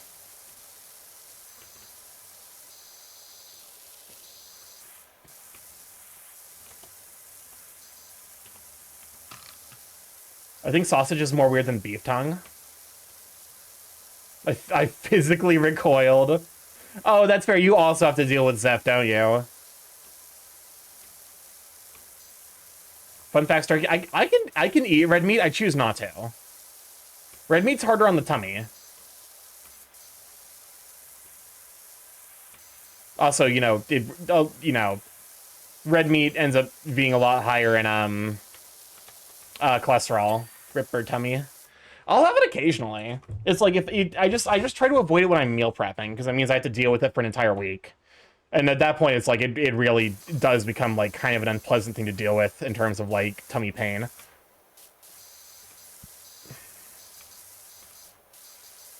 As time goes on, I definitely I've come to prioritize.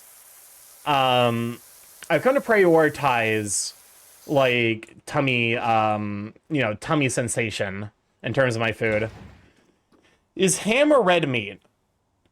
Nutritionally speaking, pork products are red meat. By marketing, pork products are white meat. They are marketed as a white meat, but nutritionally speaking, they are a lot closer to red meat. We love our Seth, even if they do weaponize Buddy Holly.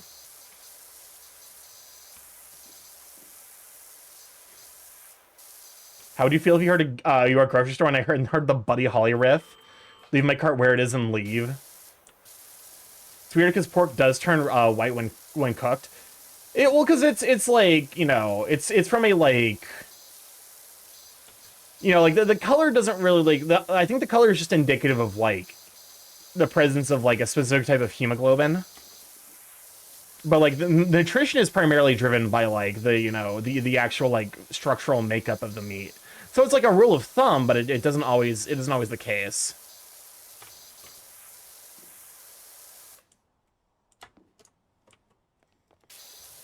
So yeah, if you're eating pork and you're still getting an upset tummy, that's probably because it's technically a red meat by nutrition. A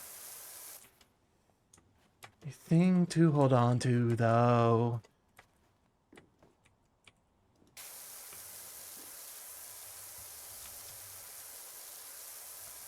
I won't lie, I kind of am I've increasingly become like a sucker for Vocaloid style songs. Like ever since I rediscovered Vocaloid through Flavor Folly, I've been enjoying a lot of that stuff. Also, I feel like I feel like the ratio of Vocaloid songs that are about suffering to like Vocaloid songs that like are talking about happy things is like way in suffering favor. Love Trial was my introduction to Vocaloid. Or I guess the collective term is Utaloid? Voice banks? I don't fucking know. I'm not inside baseball enough to, like, actually have, like, a thorough knowledge of what the fuck I'm talking about.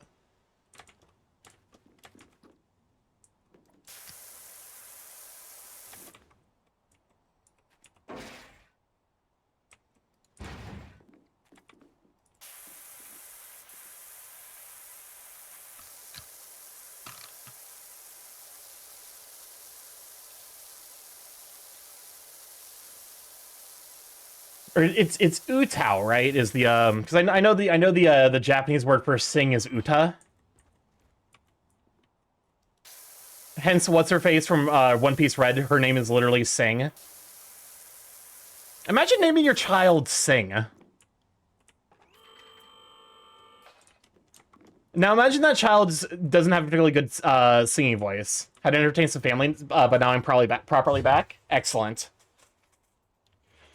Oh yeah, my housemate group chat has devolved into debate on if onions are a carb. They are not. From a nutrition standpoint, they are very much not. They're primarily just cellulose.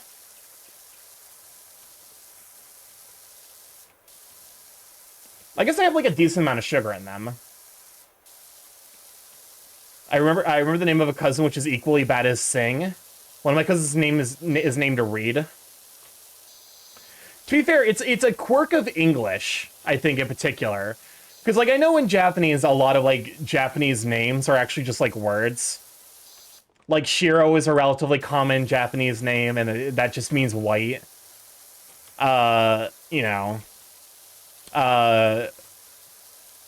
There's an entire Rakugo bit about, like, Jugumu Jumu Goku no Surikiri Kaijaya Sugo Sugaramatsu Uramatsu Furamatsu Kunoro Tokoni Sumo Paipo no Sharingan no Gurindai no Pompokopi no Pompoko no Chokime no Chosuke. where it's just like a series of it's a name that is just a series of like, you know, improper nouns. Mr. White. Yeah, it's like if everyone was named yeah. But like if your first name was White. I guess to be fair, even in this hypothetical, you would still be referred to as White. Oh yes, the removed button option. It was listen, every time it happened, stream just fucking stopped. I had to remove it.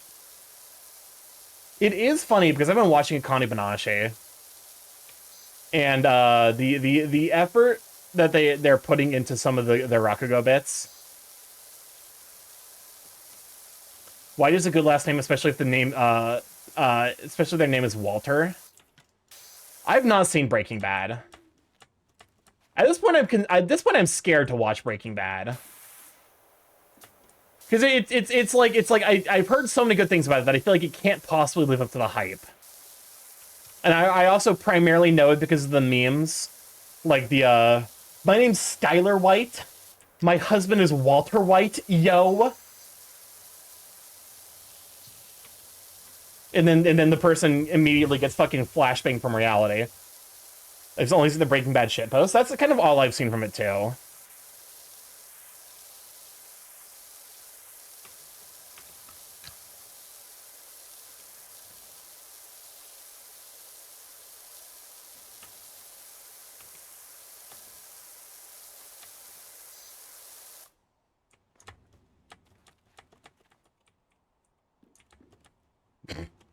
I'll be honest with you, these songs are not necessarily bringing any hope that I'm going to return to the queue. I found a new stream bit, by the way. And what would that be?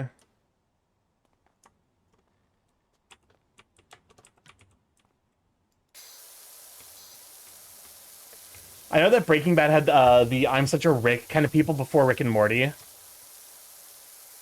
I mean, like, isn't the entire crux of it, though, that, like Walter White functionally gets manipulated into, like, you know, like the crux of it is that they use, like, toxic expectations of masculinity to, like, someone does that to basically manipulate Walter White into selling meth. And then people are like, unironically, people on the internet were like, wow, this is, like, the last truly masculine piece of media, without really understanding that, like, that entire scene is supposed to be a fucking bad thing.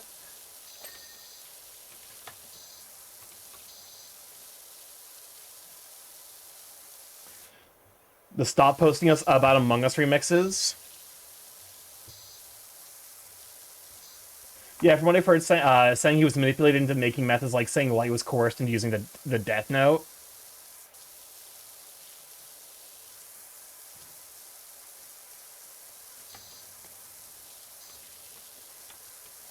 I mean, he was manipulated to start, for sure. At some point, you're probably so deep in that you're like, well, fuck, who cares?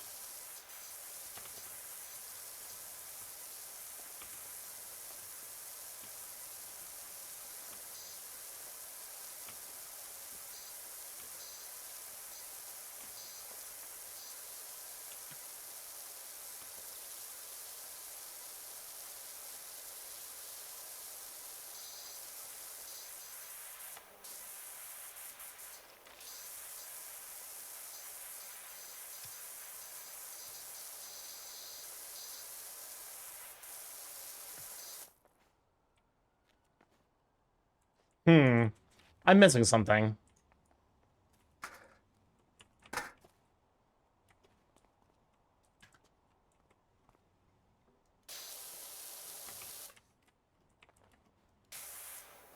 Oh, it's just like a lot of little spots. Damn it. I didn't watch it, but from what I understand, he started out of desperation, but enjoyed the power trip so much he went all in and alienated everyone that he loved.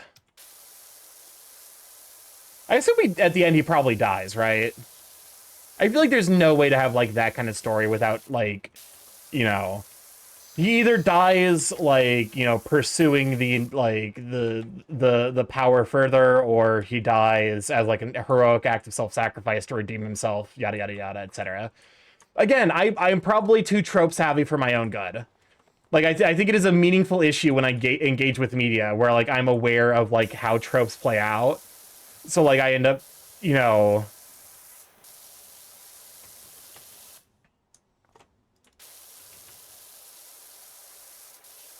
You know, in my mind, I'm just like, okay, well, you know, they're obviously that he's going to die. Like at that point, it's like, well, you know. He calls his son to talk to him one last time. The son refuses the call. The colony dies alone. Okay, so like, you know, yeah, that makes sense. Wall base. Okay, it's you. There we go.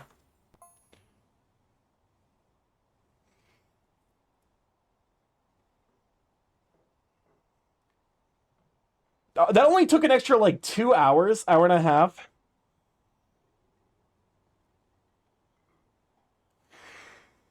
You have restored balance to the tea room. Stop by anytime for a steamed bun and lavender tea on the house.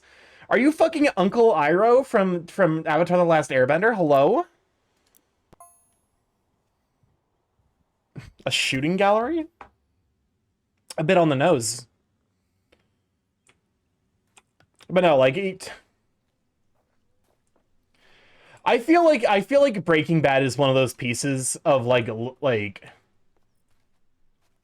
feel like it's one of those pieces that's like people are gonna approach like decades from now, and they're gonna look back and be like, some people fundamentally did not understand this shit, you know. To some degree, I'm kind of like, I understand why, like, metaphor and, like, visual symbolism are used in storytelling, because they're extremely, like, compact ways of, like, kind of associating identity and shit. Like, you know, associating values, identities, like, you know, corresponding to specific characters, plot points, etc., etc., etc. I'm kind of over people being able to, like, completely ignore the plot of, like, movies by ignoring every bit of symbolism. Like, it isn't extremely obvious what they were going for. Alright.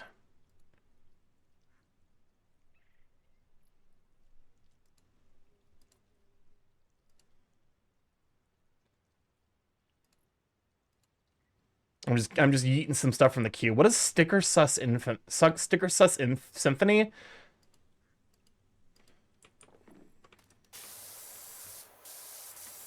I'm assuming it's an Among Us remix of Sticker Brush Symphony.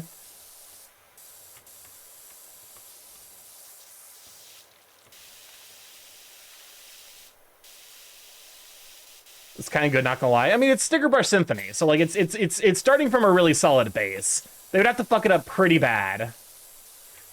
It's like breaking like Toby Fox songs. It's like you have to really fuck them up before they stop being enjoyable.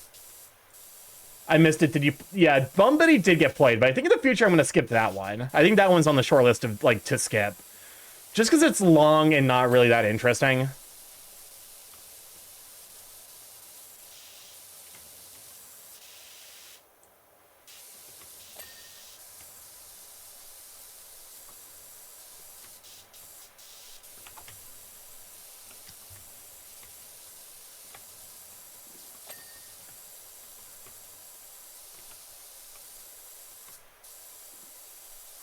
There we go. Am I really gonna fucking clean the plushies? This strikes me as being a bad way to clean plushies. Is the Rude Biddy remix? Yeah, the Rude Biddy remix is acceptable. That one's fine. Here, let's clean it from let's use proper clean techniques and clean it from the top side down.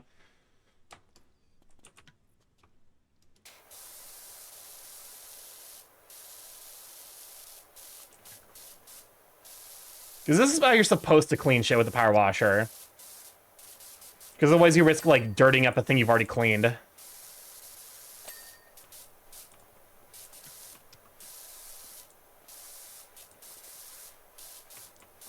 Is this song in Portuguese? Starky, at some point you have to soak the plushies? No! They deserve better than that! Yes? Okay. Because it's like Spanish, but I don't understand it. So, like, you know, I don't understand Spanish normally, but I definitely don't understand Portuguese. Look at the grime. I put them in the fucking washing machine. I don't want to fucking pressure wash the goddamn fur off of them. They're plushies. They're supposed to have fluff on them. They're not supposed to turn into Dell when you shave him. Fucking the naked mole plush. I love Dell. Dell's great.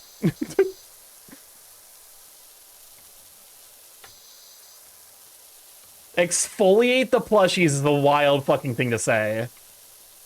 Like, you're right. You're right. I need to do that. But, like...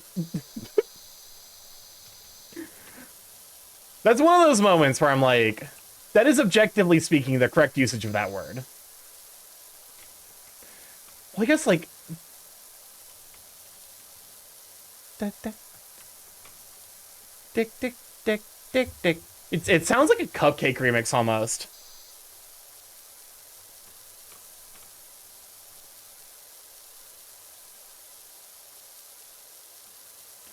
Bam, bam, bam, bam. I know these legendaries are like the levels that this song is associated with are like legendarily frustrating. This ain't mine. No, it's the stop talking about Among Us guy. This one's Cosai's fault. Because I know the sticker brush levels are like infamously super fucking frustrating in Donkey Kong Country 2. They really said, like, what if we made the most peaceful, relaxing music for the worst fucking levels? Da, da, na, na, na, na, na, na.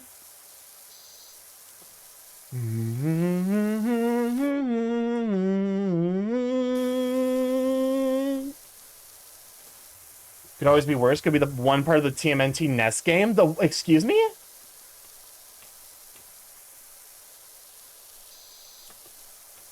I'm unfamiliar with what you're talking about. Donkey Kong Country is so weird musically. I mean, they're honestly, like, Donkey Kong Country, like, genuinely has some of the best music in Nintendo's library. Like, Donkey Kong Country and Kirby songs are, like, in my opinion, some of the best songs in their entire library.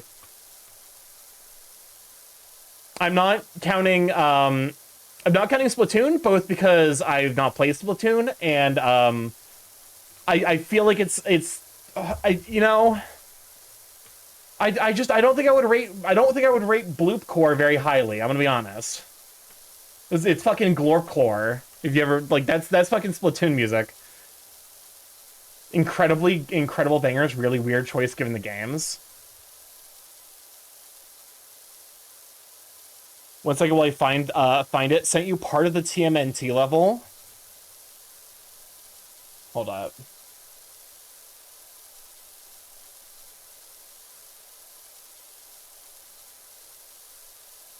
What is this?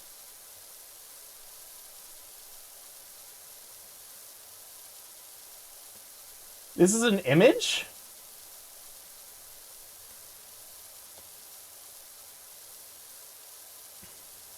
I am unfamiliar with this.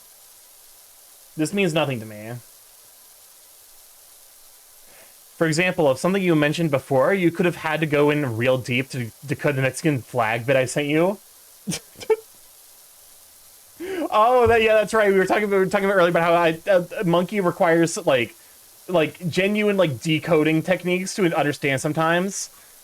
Because he just sent I for Gore, and then the flag of Mexico, because he forgot the Mexican leftovers that he left in our friend's fridge.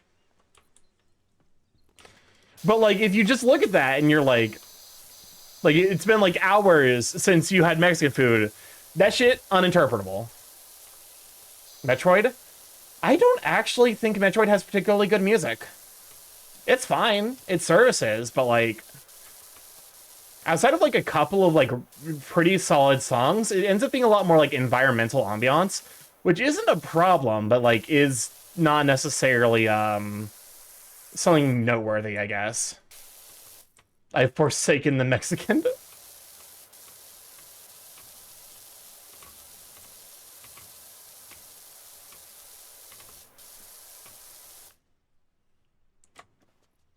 Oh, hey, look, it's the Helter Skelter from the first game. And there's the Ferris wheel as well. Oh, the Ferris wheel there, and then what the fuck is the name of you? What is the name of you? Carnival, what are you? What is your name?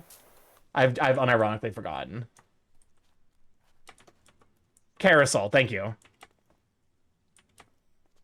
I like the person whose first language is not English telling me what the name of that thing is, because I've forgotten. I forgore.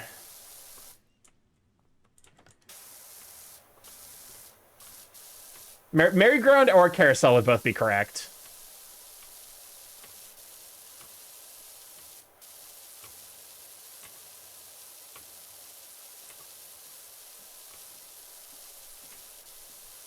Yo, I'm bouncing on a crazy style.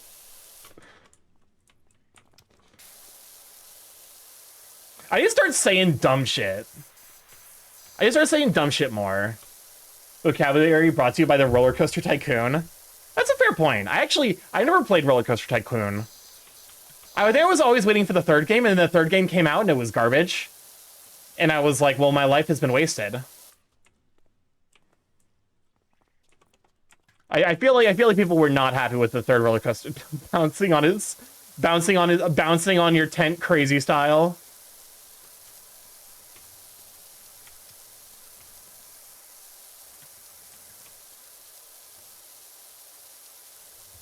Bouncing on my boy's tent crazy style.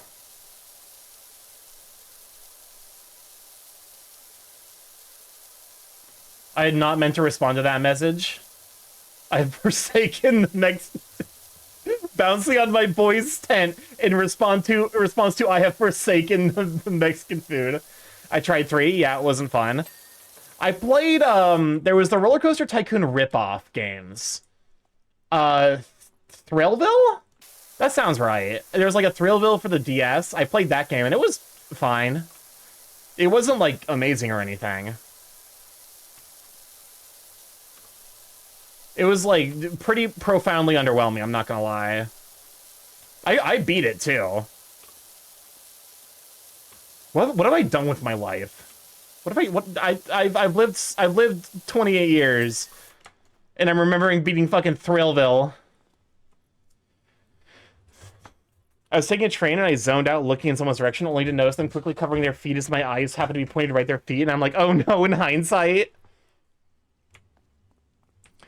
That's why I choose to look at walls before I dissociate. I try my best to do that. Because I've also been in that situation. Not specifically with feet, but I think looking at someone and then my fucking brain committed Alt F4 and I was just stuck in that position for a bit.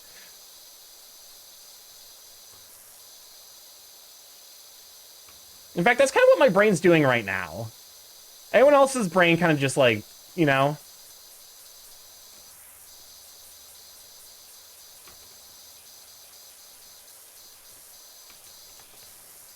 Followed by me making eye contact too. I had a theme park tycoon, not as good as RCT1, but better than RCT3, despite being older and looking worse. To be fair, Roller Coaster Tycoon 1 is actually kind of like a miracle of programming. Like, the only reason that game works is because the motherfucker built the entire game up from, like, not hardware description languages, a level above that. Like, machine code. Motherfucker wrote that in machine code. Because if you tried to write that in, like... If you tried to write, like, the entirety of, you know... RCT... with, like, the type of software they, like, if they, like, the processing power they had at the time, it absolutely would not run, like, at all. I am definitely being remembered as that foot guy, and I was just dead tired. Tavern keeper shut his doors. A wobbly gentleman came in, his footing was unsure. And handsome and his... He was no man at all, he was 3 kobolds in a trench coat. One's on the bottom, strong as he. Two's in the middle, carrying three. Three's pretending not to be three kobolds in a trench coat.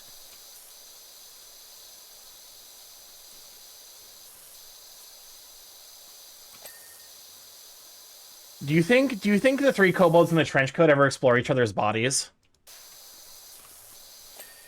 Do you think they're in like a gay polycule? I like to think so.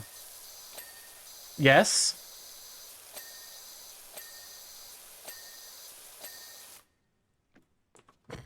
I guess to be fair, they do end up...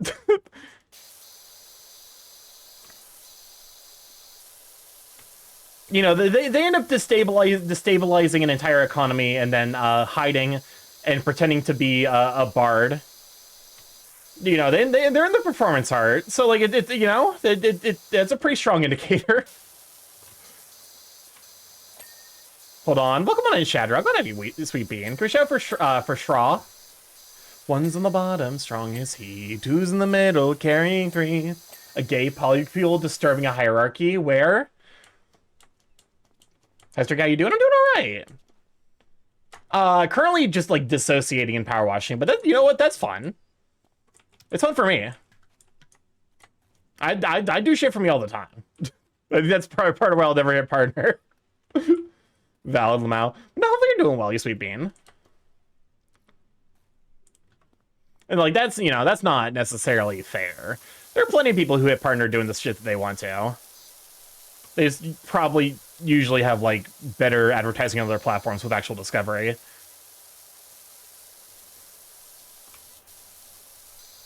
Isn't there a thing about someone either being a theater kid or gay? Gay or European? Is he gay or European?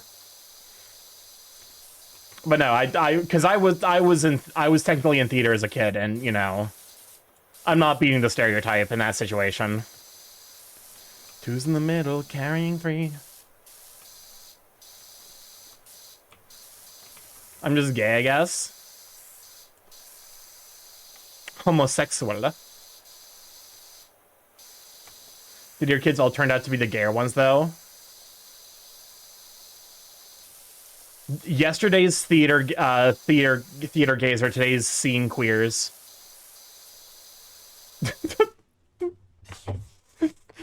Yes, yesterday's theater kids are today's scene twinks. There we go. We figured it out. I've unlocked the code.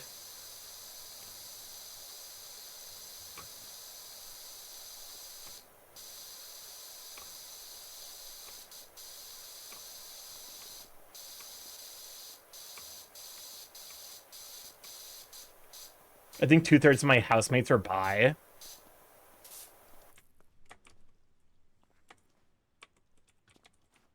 I mean, respect. Okay, who put the fucking the glorpcore in the fucking playlist? Oh, it was Oceano. It's not the pussy song from Splatoon 2. I think it's from the Splatoon 2 Octo expansion though, which is also where this song is from. I love glorpcore. Theater kid, gay. Chris Fleming video time.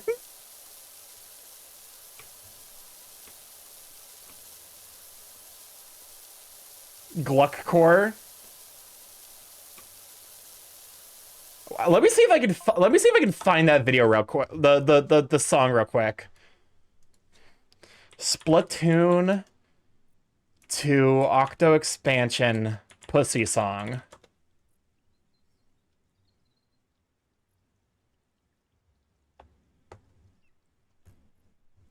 Okay, I think it's called Nasty Majesty. Splatoon 2 Nasty Majesty.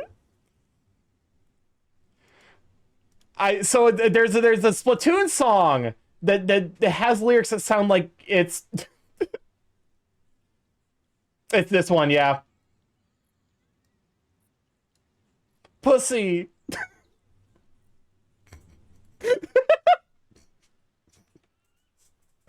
It really sounds like they're saying, pussy, pussy, suck my fucking pussy.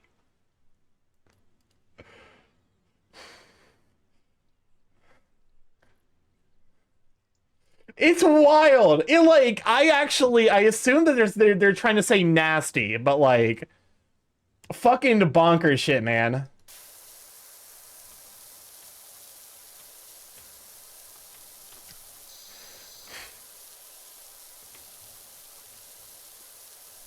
I'm not a huge fan of Glorpcore, I'll be honest. It's not my favorite. That's why I don't think I would enjoy what's the game? With the Glorpcore soundtrack? That looks like a nightmare. Fuck, what is it called? You're an assassin for a paramilitary group, and then at some point you kill the president of the United States because he wants a 1% income tax. And the entire screen is covered with bullshit, and if you die enough times, you get recreated without a soul. What the fuck is the name of that game? Metal Gear Rising Revengeance? No.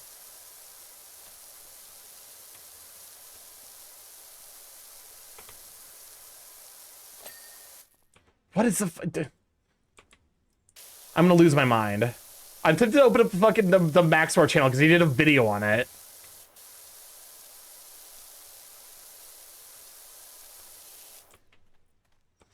You know, I was thinking I finally had to spam DMs chill out only to see 9 hidden friend requests my way.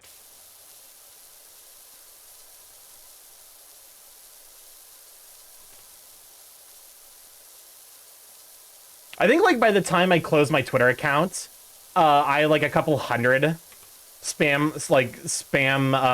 DM messages.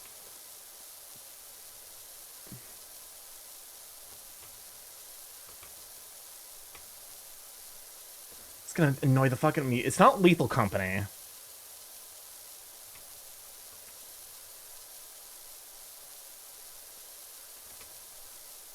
Chris?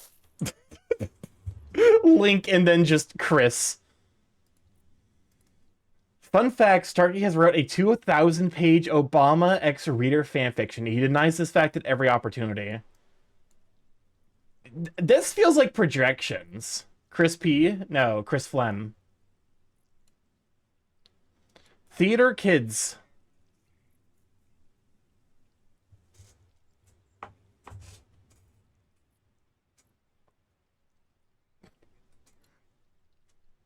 What? What the fuck was Into the Woods?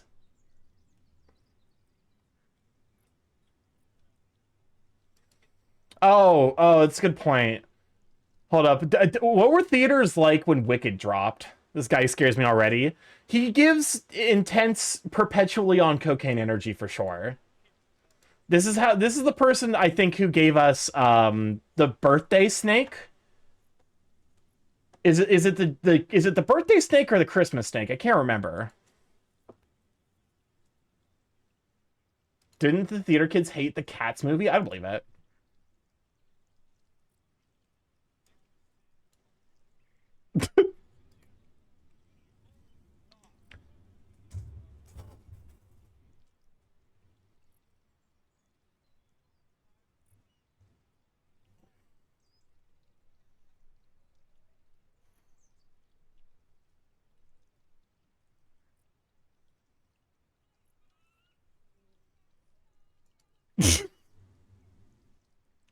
Yeah, you can definitely tell that this one is a little bit of an older video from Chris Fleming.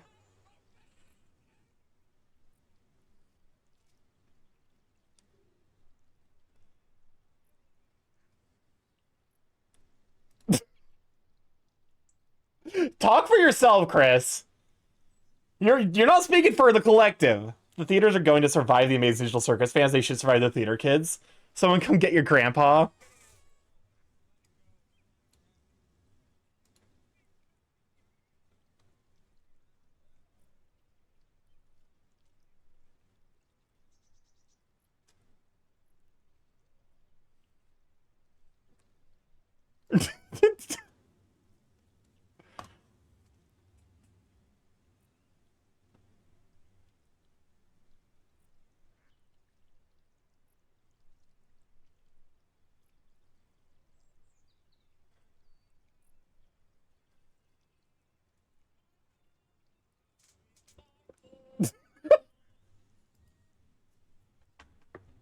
I don't know what I was expecting. I could feel the nervous tension building. I'm like, what the fuck is this asshole going to say? Did you hear about the college that changed its name because of Wicked? What? If you every time you watch the Cats movie, you add a 0 to your bank account, how many times would you watch it? Like, 9. It's like what, like 27 hours? I can survive that to never have to work a day in my life again.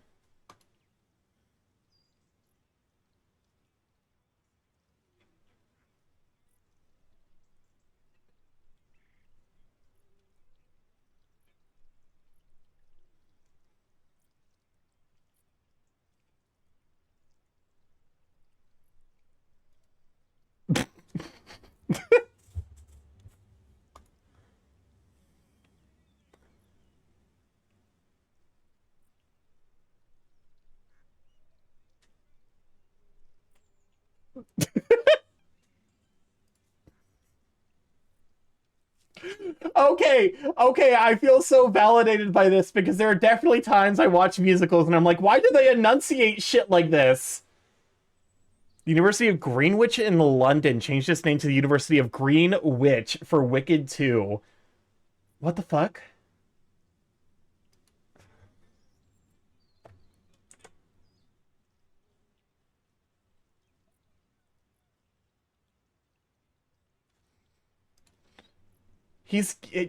Chris, I need you to social distance from the camera. This is too close. This is too close. They do actual paperwork for that?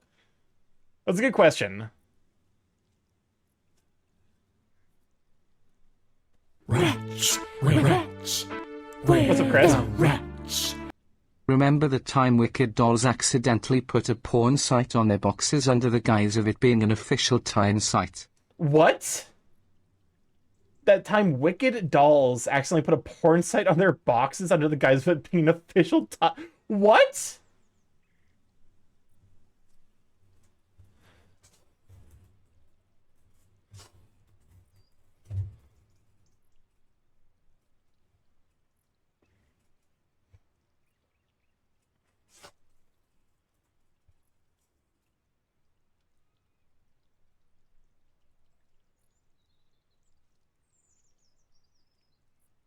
Sent you an ABC article. The cigars, the cigarettes, they're just like multiplying.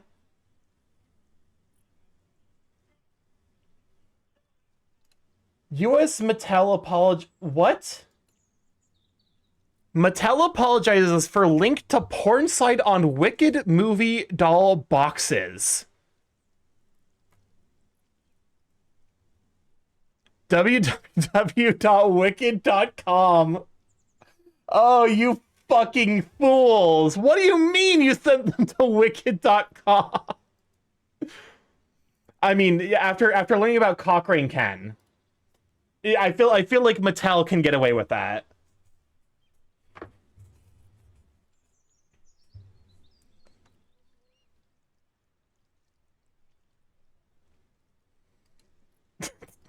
I feel like making movies for people who are like theater kids is intrinsically like a risky prospect because they're going to be incredibly opinionated about like, every single person who watches the fucking like theater kid movies is going to be like a mini fucking, who's the guy who reviewed a bunch of movies? Famous for reviewing movies. I don't fucking remember his name. Famous movie review man. The joke is dead. Anyways, think of the stretch and the save and the hydrate. There's nothing to save, though. I can't save anything, and not even myself. Guess I'll die. Doug?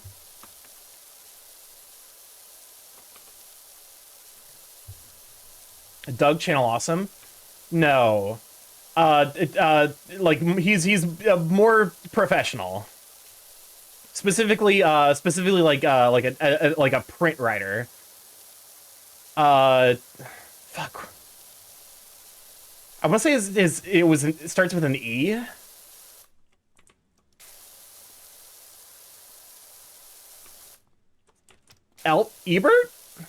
Ebert? I'm gonna fucking crash out. Why can't I remember this guy's name? What is wrong with my brain today? Like, I actually can't fucking think of shit.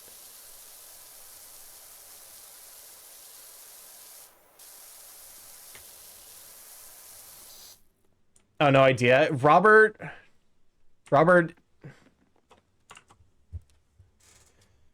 Movie... Reviewer. Robert...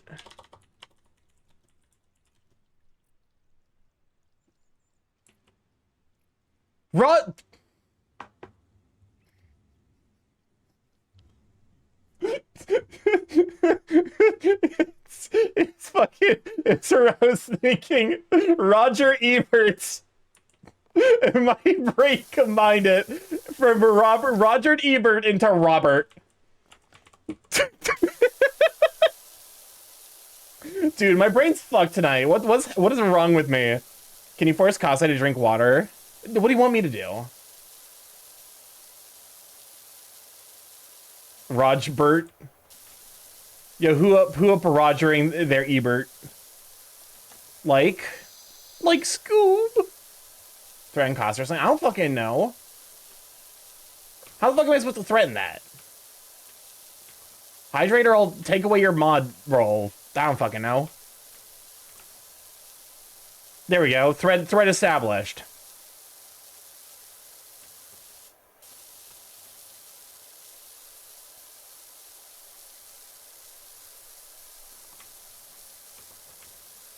Rojbert. No, Roger Ebert, like, I feel like making a movie for theater kids is intrinsically, it's like if you're asking for every motherfucker in there to act like tiny Roger Ebert.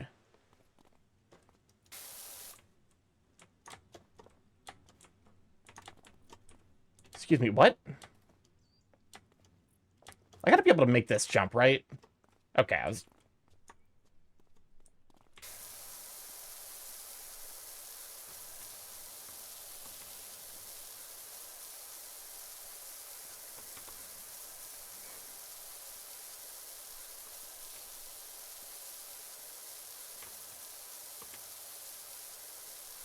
Does this song qualify as, like, Japanese? Does this count as hyperpop?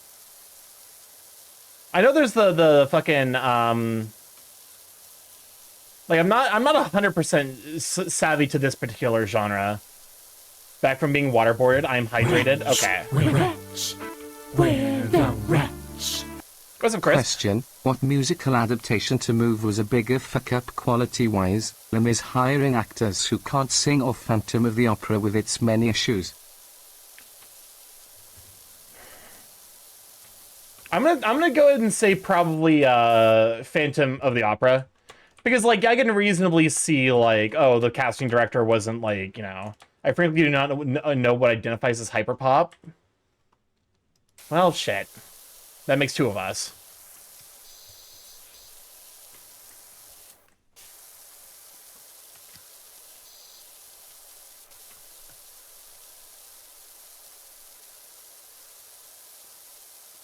Hyperpop is a type of soda, I think. No, surely not. My name's not Shirley.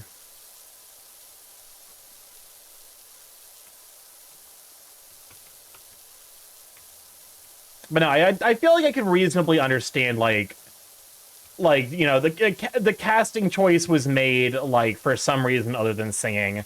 Like, maybe there's, like, big name recognition or whatever, like, they, you know, they just didn't, even though it's a musical, it's like, that's a one-off mistake. When everything fucking dies for Phantom of the Opera, though, like, that's a cascading effect. Also, welcome on Crash Hall. Glad to have you, Sweet Bean. Speaking of bad casting, go... I will say, okay, if there's one piece of media that I think has done a spectacular job of, like where the casting directors, like, whoever was involved with casting, gestures broadly at the Odyssey movie, I feel like one thing that, like, one piece of media where the casting directors absolutely fucking killed it, the One Piece live action. The One Piece live action genuinely, like, every single cast is, like, perfect. There hasn't been one where I looked at it and I'm like, you know, I don't really see it.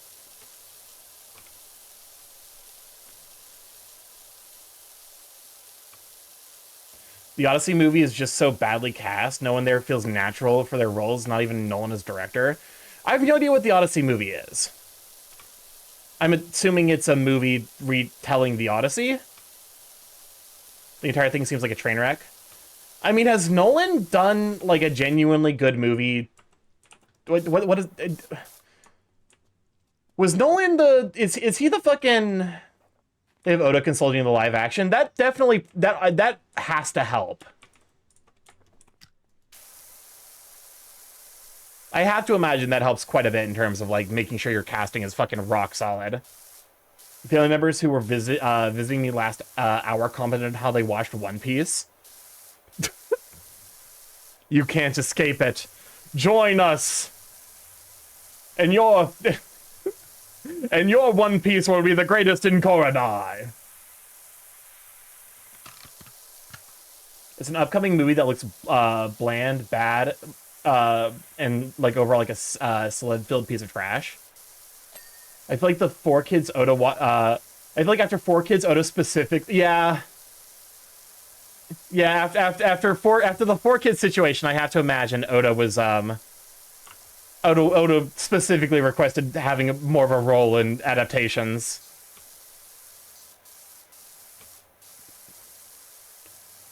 When you rewrite a character's backstory so hard it creates a fucking plot hole.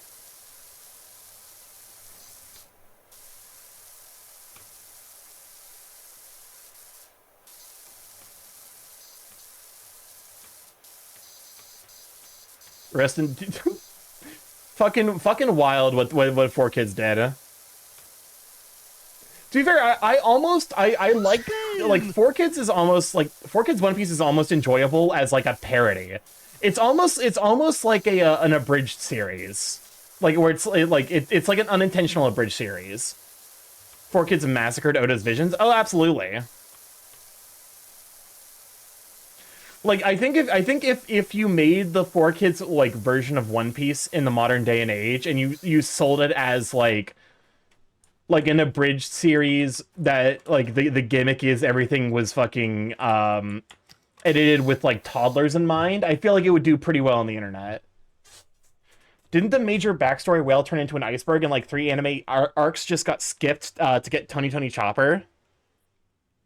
I could yeah, which is wild because like the Laboon the whale is like vital to another character's backstory, but you know, the 4Kids was never gonna get there. Also, yeah, there's no real way for them to adapt Little Garden. Like there's just no hope of adapting Little Garden because it's about as explicit in terms of like characters potentially dying as the entire series gets. Miss Golden Week is objectively horrifying, and I'm kind of glad that the live action gave her more character by making her even more objectively horrifying. I just realized that Tony Chopper could easily cosplay a Labubu. Don't you put that evil in the world. Don't you do that to my son. I'll fucking end you. I'll delete your source code from the universe, you know, the universe SQL.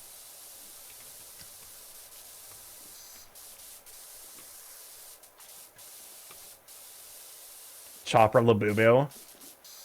I mean, the fucked up thing is it probably exists. A Tony Chopper Labubu already exists, yeah. I mean, I'm not surprised. I am, like, slightly disappointed. Because it's you're really gonna turn a fucking One Piece character, one of like the most anti-capitalist ass like, you know, like One Piece is extremely critical of like the capitalism as like, you know, this self-perpetuating cycle of abuse and control. And you're gonna fucking turn like a, you know, thing of the week ass fucking like, you know, marketing thing that is Labubus into, like, you're gonna turn one of the One Piece characters into that, huh?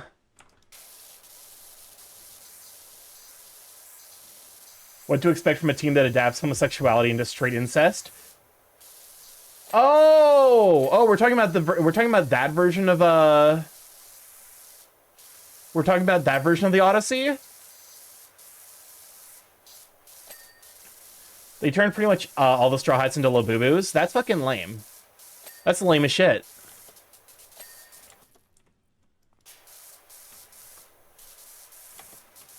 It's like, to some degree, like, I'm not hating on the artist.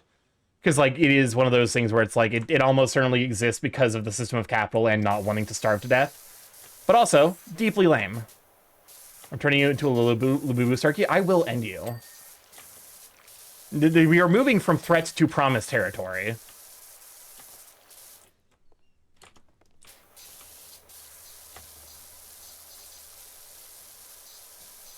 Didn't Nintendo make a retcon that made a Rosalina X Peach an incest chip?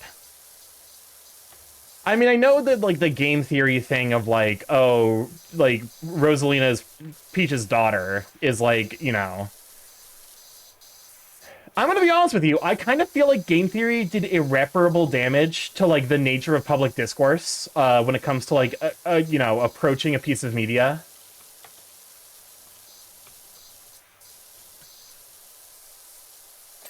It's like, I feel like game theory, Cinema Sins, there's like one other, like, game theory, Mr. Beast also kind of counts, but, like, he came later.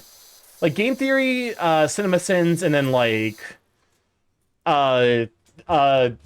Nostalgia Critic.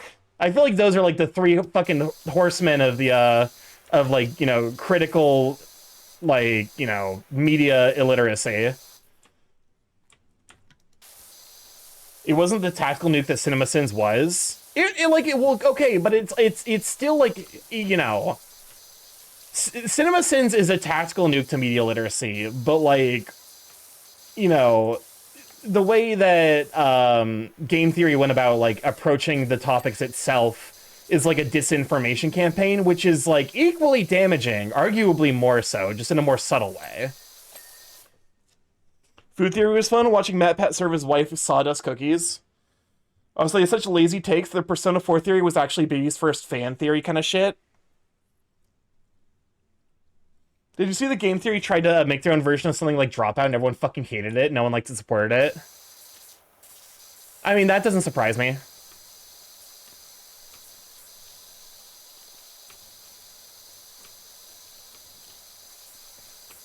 I think the critical issue with stuff like, you know, like game theory, the Mr. Beast stuff, is that they are trying to create games, but then selling them to people who are smarter than the game creators.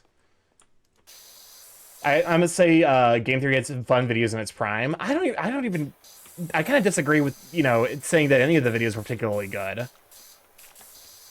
Like, they were fine. I think, like, my biggest gripe is just, like, the nature of, like, hostility it created in terms of, like, the interaction between a reader and, like, the person who made the thing they're reading. Welcome on an E-Honda. Glad to have you, sweet bean. Is, like, the perpetual cat and mouse game of, like, game theory creating a theory only for Scott Cawthon to add something that fucking disproves it. Like, that, I feel like that's, like, actively detrimental to, like, the structures of storytelling that make compelling stories. Welcome on in, Sir Growly. Glad to have you. Hey there, sweet bean. Hey there to you, too, as well. Here's a shout out for Easy E Honda and Sir Growly. I'm complaining about game theory in Five Nights at Freddy's, which, you know, not necessarily new. I think pre-FNAF game theory specifically was fun because of the mask. I can understand that a bit more. But, like, you know, the genuine, like, structural antagonism that, like, that series ended up creating. Like, I'm not, you know, I feel like it would be a hard leap to go from game theory is the reason that, like, Gooseworks got harassed for, Amazing Digital Circus. But I feel like it's kind of like one of those, like, you know, Boiling Frog moments, where you can see the, like, the underlying groundwork of, like, how it creates shitty people, like, shitty discourse around pieces of media. It's like, it's not entirely Matt Pat's fault, but, like, he did lay the groundwork for, you know, creators getting harassed over the media they make. Game theory killed my grandma. You know, the Earthbound X Undertale, when I watched it, was young and never had watched Undertale gameplay, so I just believed it. I think that's also the thing. It's like... Because, like, there's never, like, you need to engage critically with the way that stuff like that is structured, because they're never going to bring up a point that genuinely disproves them, even if there's a very fucking glaring obvious one.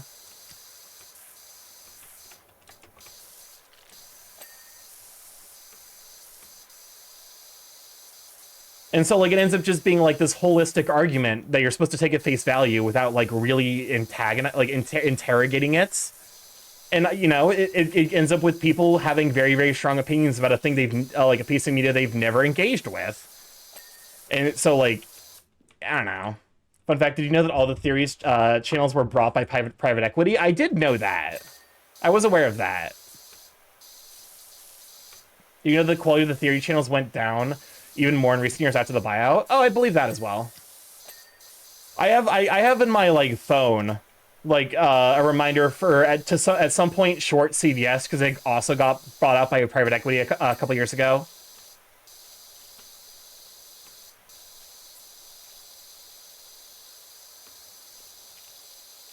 I think it's been, like, 3 years since that happened.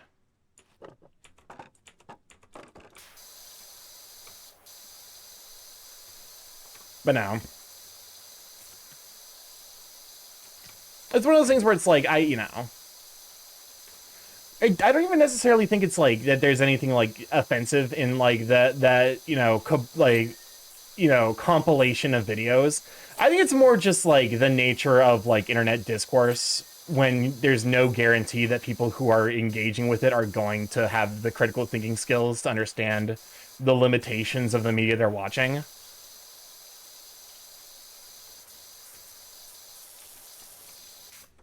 You know, if someone's like, oh, like, this is an interesting theory, there's definitely some holes with it, like, you know.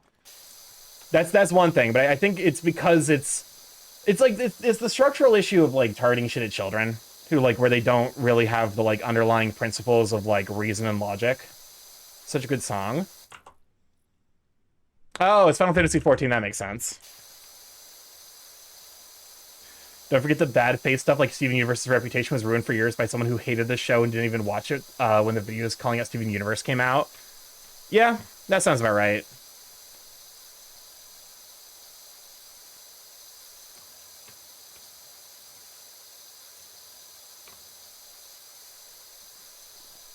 I feel like you know... To some degree, I wonder, like a la, like, you know, how there's, like, car registrations and, like, you know, all that shit.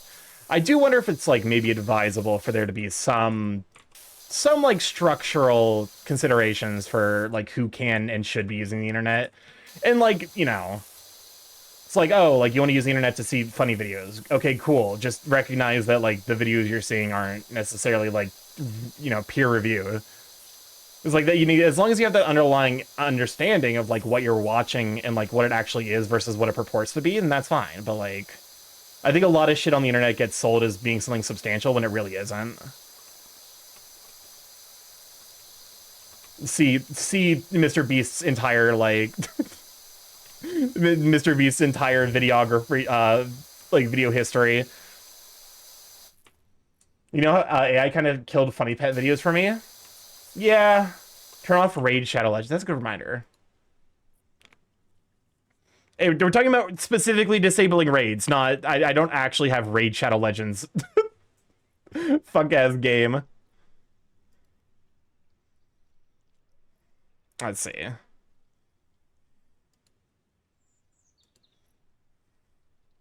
Who would win, Mr. Beast or 25 Hungry Bears the Animal? Now that's the Jubilee video I want to see.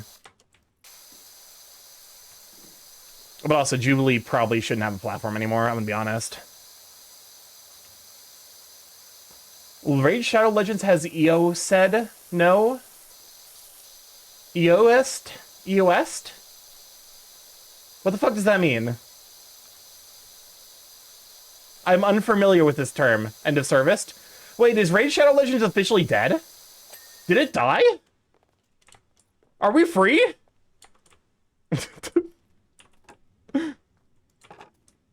are we gonna? Is it gonna be parties in the streets? It's like the collapse of the prison of Versailles. We're not free. God damn it! It's still alive.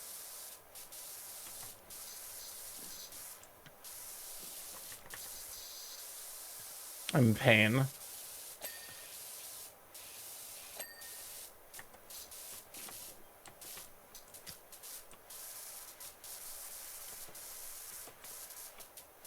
I don't think I could name a single, like, I think gun to head, you asked me to name a single Raid Shadow Legends character, I couldn't do it. Like, I would, at that point, I would put my hand towards the gun and pull the trigger for the hypothetical, like, you know. I'd be like, I don't fucking care. Fire Emblem Hero seems like it's gonna die in 3 years or less, though. That sounds about right. I mean, it's reached, like, critical, like, power creep, hasn't it? Like, for a while now.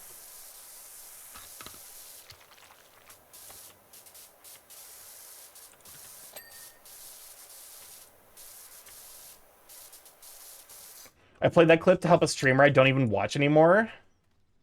Or I played that shit. Oh my god, I'm so sorry. To be fair, I did help out a friend, who was, what was it? Marvel...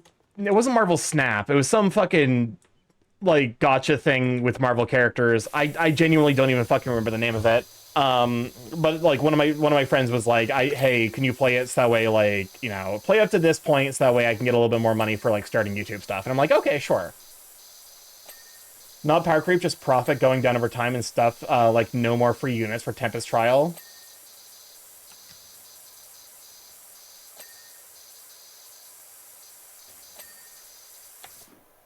I'm sure there's gacha games that have failed before, but what happens when a gacha game does fail?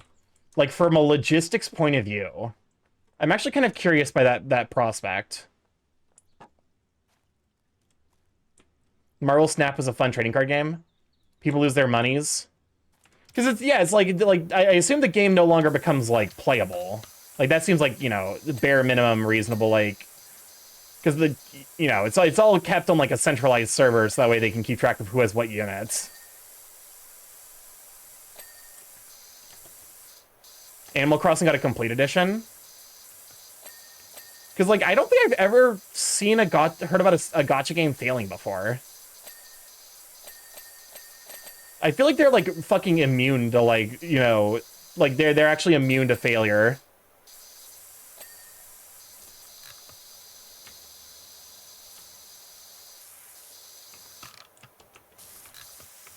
Because I know it was Animal Pocket, I think Animal Crossing Pocket Camp was the game.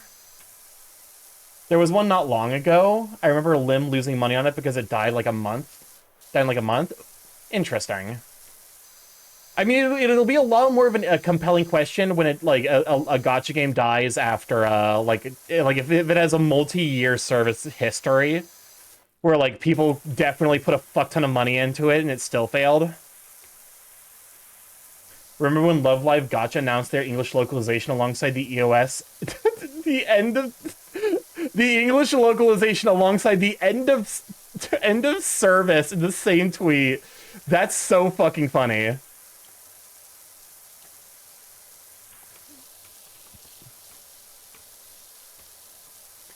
I low-key want to make a meatball sub gacha as a parody of gacha games. It was Tribe 9 died real fast. Check DMs for an iconic tweet.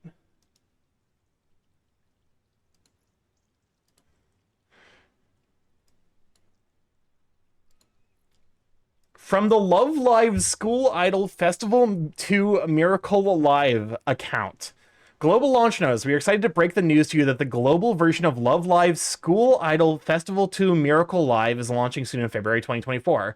However, we also want to inform you that the global version will close its doors on May 31st, 2024 and cease in-app purchases accordingly. We appreciate the love and support you've shown, and we've committed to making these last few months an unforgettable experience. There is exactly a single You have, let's see, February, March, April, May. You've got 4 full fucking months to buy English Love Live. That's so fucking funny. That's so funny. Iconic moment for the fandom, surely. There are love. I guess to be fair, I can't say that. People do love idle games. Who's the guy who always goes on hiatus when there's? Oh, that was Kentaro Miura, wasn't it? Who went on hiatus every time there was a new idle game that came on the market. Fucking wild that Kentaro Miura loved idle games. Rest in peace to a legend. It's the Junji Ito principle where like Junji Ito draws horrifying shit, but he seems very, very sweet. And then it's not Sakurai. Who's the head of Studio Ghibli, where he draws like really, really really wholesome and wonderful shit, and then like he's like apparently like very difficult to work with. I will still weep over Dragalia's Lost's death. Wasn't that Nintendo's fault? Slash, like, wasn't Nintendo, like, actively aiding and then being sued by, like, something?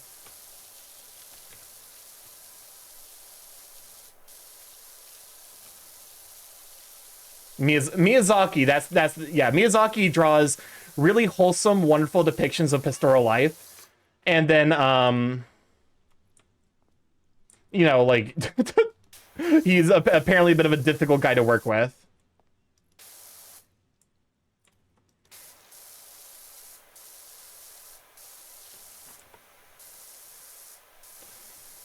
I know I misspelled that name. It's Miyazaki.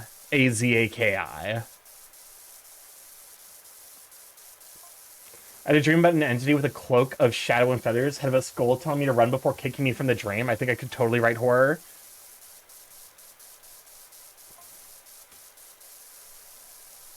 Here's the thing. Horror, I feel like it, like as a genre, is actually surprisingly tricky. Because it's like a fine balance of like explaining enough to give the writer room to fill in the pieces with like their own, you know, their own experiences.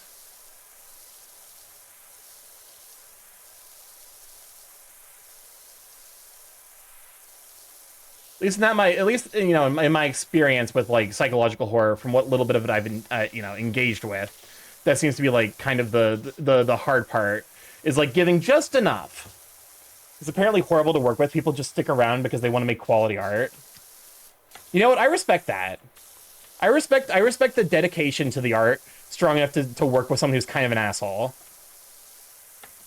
Also, Miyazaki, you know, for all of his faults, the dude was the first guy to be like, this is like, you know, when AI images came around, he was the first one to be like, this is literally an insult to life itself. How fucking dare you? Get out of my, get out of here. I wouldn't be surprised if that man was like one step away from committing an actual crime.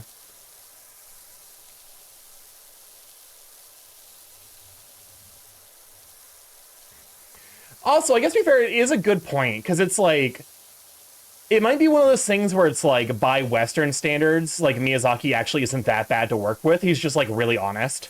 But like by Japanese work standards, he's like super brutal because like, you know, I love the hype. Like, I don't know if it's hypothetical, but like the rude American they hire specifically to tell the boss when an idea is bad, because like the idea of like, you know, like when you're raised in that culture, it becomes like so difficult to like voice, you know, counter opinions. He said that Gen AI is a mockery to life itself. He really said that AI bros have no life. I think it was worse than that. He literally said AI bros have such little life that they themselves are a mockery. That they have such a fundamental lack of life that like they can't even recreate it, even when given every opportunity. I mean, to be fair, like, all I gotta do is pick up the pencil, man. It's not that hard. It really isn't. It's daunting for sure, but like art, not like it's you know, it is difficult, but like making something with your own hands, not nearly as bad as, like, you know? It's like, just so long as you modify your expectations and recognize that, like, you're never gonna think it's good. Also, this song fucking slaps.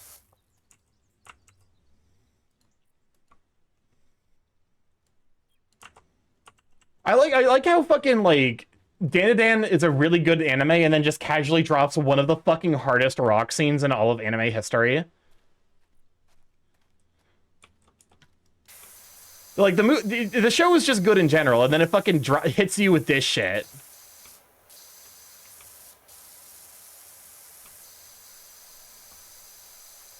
I assume we're probably still a bit away from having another season. Like, it's probably still, you know, actively in development. Clearly, we're gonna get the, like, I feel like there's no way we're not gonna get the entire manga with how popular it is.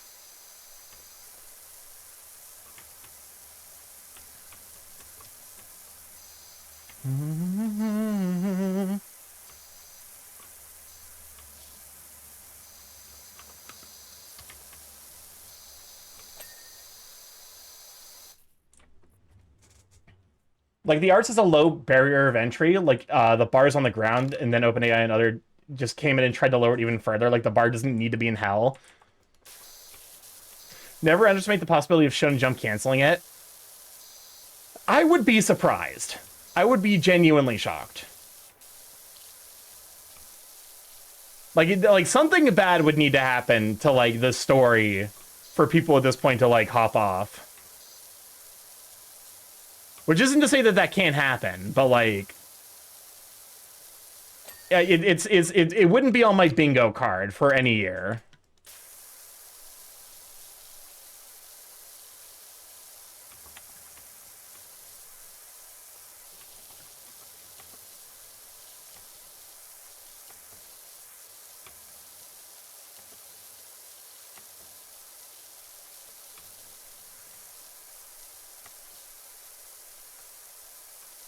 We're talking about, we talking about just bad or Oshinoko levels of bad writing? I feel really bad for the Oshinoko fans. To be honest with you, I like, Oshinoko's ending, like, I feel like it's so bad that people will start coming up with conspiracy theories. Like remember when, we were talking about earlier, when, Stranger Things, the final season dropped, and people started coming with fucking conspiracy theories to justify it. Like, it's like, oh, the shit ending wasn't actually the ending. It's all, you know, it's all a, what's it called? An illusion from Vecna. They're trying desperately to, like, justify it, and then, like, you know, as soon as it became clear, no, this is the actual ending, they all just, like, fucking, you know. I feel like Oshinoko, like, if it actually does get fully adapted, I feel like the ending is bad enough where people will experience that same thing. Where they will find some way to justify it.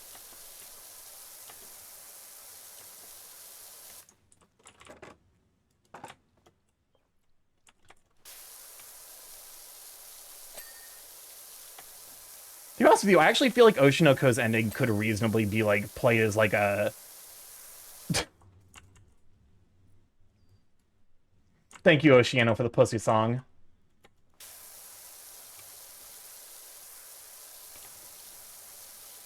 Beastar's anime made some changes to have a better ending.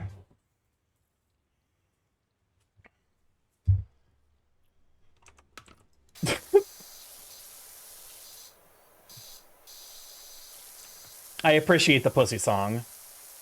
But no. I still need to watch Season 3 of Beastars. I'm aware that people weren't super enthused with the ending. In part because, like, it, you know... It's...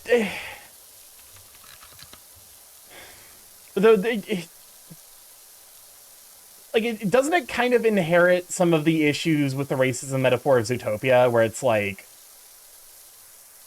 You know...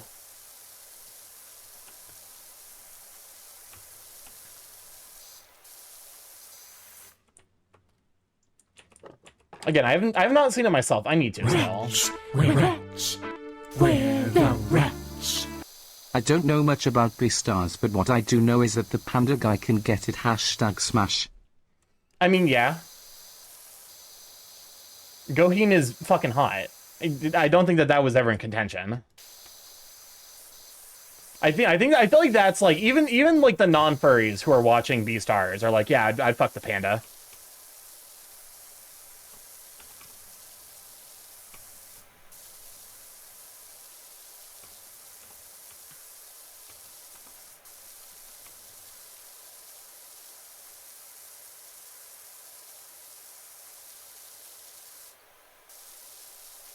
And I mean, to be fair, he is like the only ethical Smash. Well, like, I guess you could smash one of the lions, the lions in the lion Yakuza. They're all adults.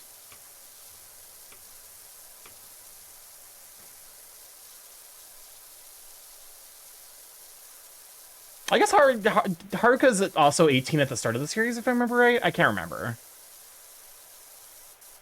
There's some furry characters that just do that to people.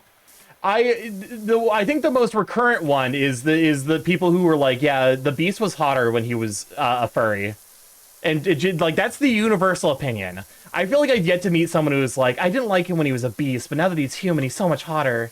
Like that person, that hypothetical person does not exist. I feel like every single person I've met is like, yeah, he should have stayed in that form. Beastars takes the carnivore herbivore split to logical extremes.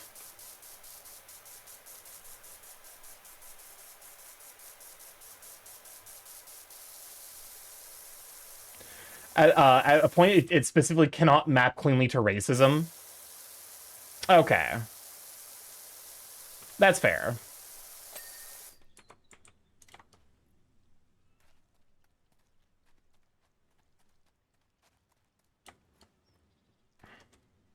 And to some degree, it, like, is... I imagine, like, it is kind of a, like, you know... I don't want to say it's, like, a primarily Western inclusion, because there is, like, genuine, like, you know, discussions to be had about racism in Japan. Like, the idea of, like Hafu people, which is, like, the... You know, it's people who are half Japanese and half not Japanese, and, like, how there's, like, very, very real, like, prejudice against, you know, them. Like, to some degree, Hafu is considered, like, a pejorative. You know, like, I feel like there's probably, like, some amount of that discourse that is, like, intrinsic to the nature of, like, you know, prejudice, just, like, in consideration, even, like, when viewed from a Japanese, person's lens. But I do think it gets, like, prioritized harder in Western spaces. Isn't Japan super xenophobic? I mean, it as a collective, not really. There definitely is a very, very loud right-wing, you know, group of individuals.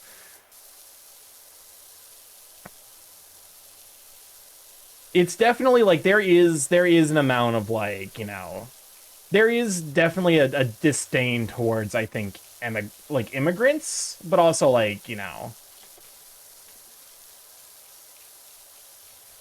It's how much of that is, like, intrinsically, like, linked with race, and how much of that is, you know, how much of that is, like, a logistical, you know, discussion by nature of, like, you know, population density. Not really for me to say, as someone who hasn't been there. I'm sure there's someone out there who's, like, done the breakdown of, like, here's the underlying principles, like, yeah, there is racism, but, like, here's also, like, these mitigating factors, etc., etc. Because, like, you know, it's intrinsically there's going to be an aspect of racism. But, like, you know, there's space for nuance. That being said, I don't think I would want to live in Japan.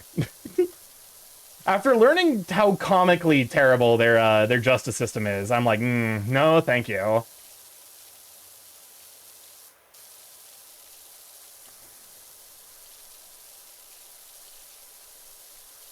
It's like, if you feel like the justice system here in the States is, like, non-functional, Japan's is so much worse.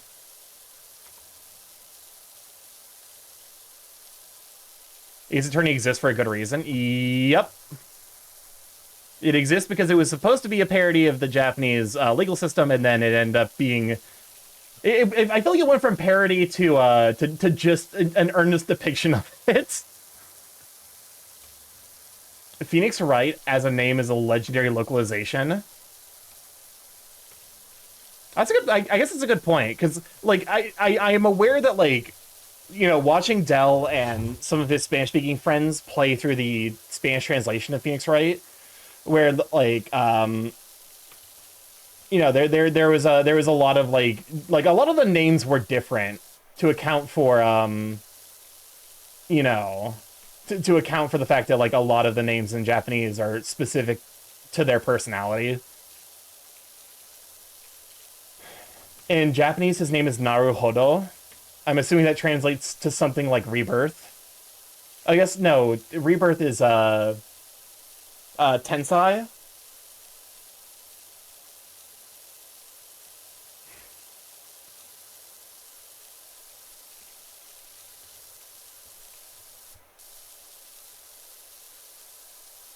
So, like, I mean, is Naruhodo, like, a specific yokai or, like, I guess, legendary figure? Because I'm trying to think of, like, what that would map onto for it to be translated to Phoenix. And then, like, Wright is self-evident.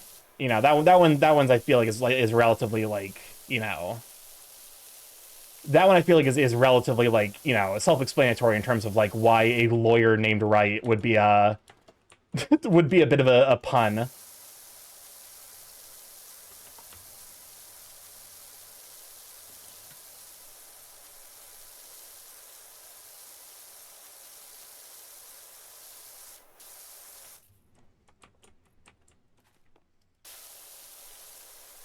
Because, like, when it comes to, like, transliteration, like, you know, like, adapting things for, like, different languages, like, there is some amount of, like, consideration that has to be given for connotation as opposed to denotation. Like when you're translating something, you also have to think about, like, the connotation, like, you know, the difference between, like, you know, said, yelled, whispered, etc., etc. Like, those are different words in English, but, like, depending on, like, how it gets translated to another language, where, like, they just have, like, one catch-all word and then use modifiers, it's like, you know, you need to kind of, like, adapt for that. And, like, that's a very simple translation concept. Certain things really don't translate well. What's up, Chris? I heard pun. Starky, how does a database engineer extend a book series? He writes a sequel. I can't believe Crisp actually pronounced that correctly. Welcome on in, Casper Howell. It's gotta be a sweet bean.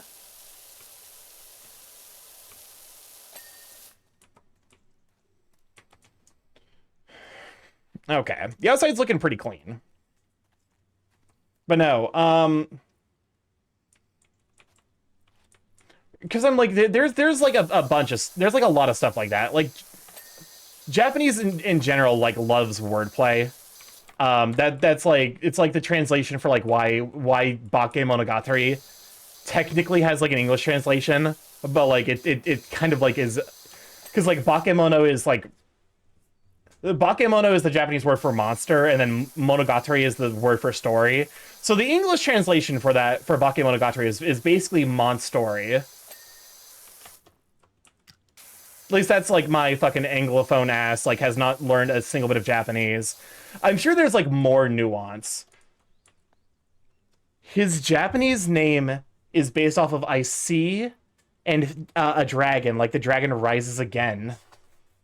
Interesting. Okay, that does make sense that it, like, maps cleanly onto Phoenix.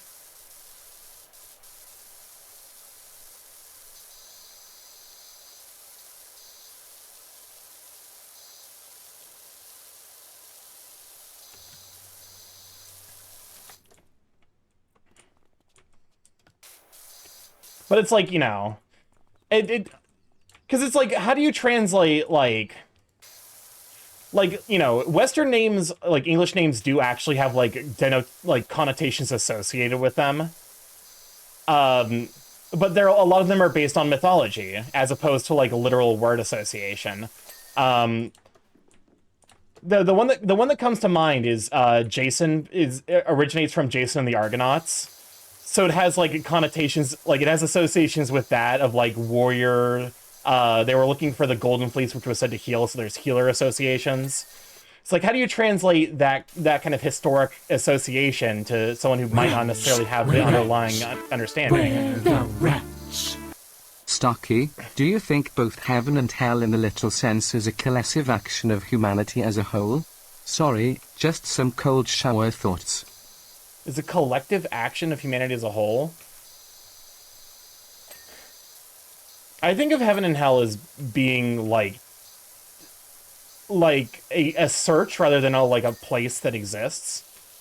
In my mind, the acquisition of heaven hell is kind of like a pointless endeavor, because it's never a place that's meant to actually be reached so much as a place to strive for.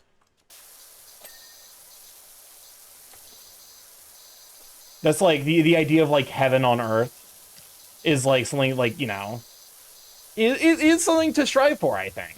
Like, I think the idea of, like, ignoring this life with the hopes that there will be a heaven to reward you for good behavior in the next one is kind of...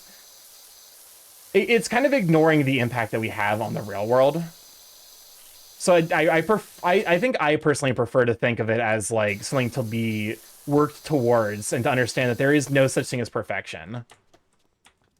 But instead that, you know, let good be the determining idea. And recognize that sometimes perfect is the enemy of good. That's like my philosophical stance. I'm sure it's sacrilege to some, you know, sect of Christianity. Like, we can create our own paradise if we strive to help others. Exactly. You know? That, in my opinion, is what heaven should be. Or like the conceptualization of heaven should be.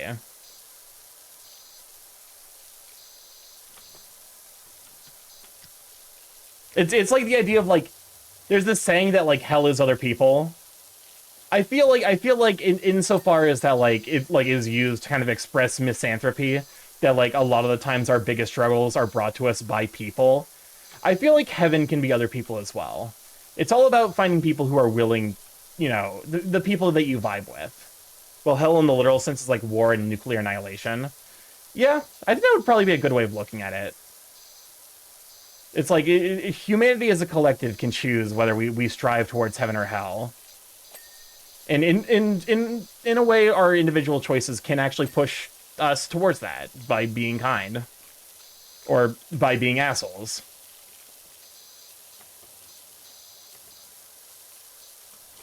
I don't know. There's some... I'm probably like, there's no new ideas under the sun. I'm sure there's some philosopher out there who's said what I'm saying, but with significantly more eloquence.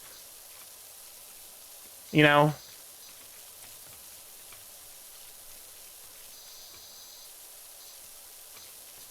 There's fucking, like, Rene Descartes was like, whatever the fuck that one bird is gonna say in the future, and people were like, what do you mean by that? And then I said this, and then no one cared. And then they're still wondering to this day what the fuck Rene Descartes was on about. Honestly, with AI churches, I think religious folk are dealing with bigger fish than Borb's opinions. That's fair. Also, like, that doesn't surprise me. I feel like AI is kind of the evangelicals' bread and butter. Because it's very validating even when it comes to, like, really shitty behavior. In theory, our individual actions can create waves, but in practice, our actions are drowned out by corporate morons. I genuinely think that, like, the kindness echoes forth. There is...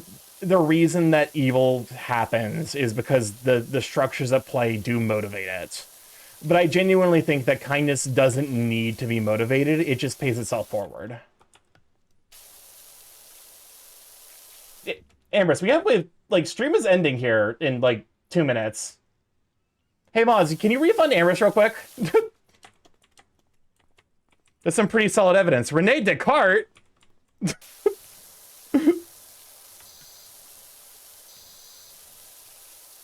Damn. Yeah, sorry, I started an hour earlier. Refunded, thank you, Zeph. But, you know, it's one of those things where it's like, philosophers were able to sit down and actually, like, put their thoughts to paper without feeling the pressure of, like, you know, a system that intends to homogenize their ideology into a, you know, a you know, palatable soundbite. So, like, it only makes sense that they're going to be a little bit more eloquent than I am. I even had a good one picked out. Well, next time. You can make me suffer tomorrow while I do art, because I'm going to be working on a borb.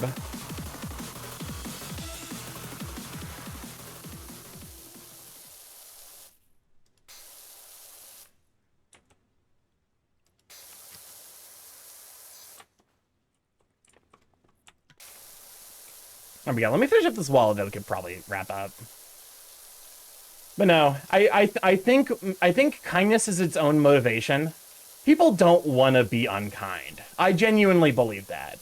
I think the underlying issue is that people don't know how to be kind to one another, or there is a motivating factor that mitigates their ability to be kind. I think kindness echoes forward in perpetuity, whereas, you know, unkindness and anger has to be motivated by something.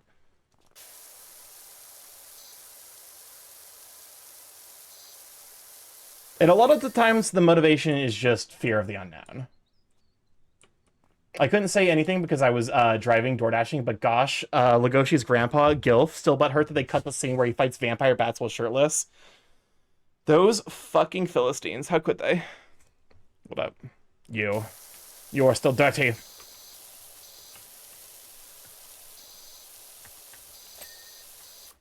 Okay. This strikes me as being a good stopping place, though. Which means I'm going to go to the outro.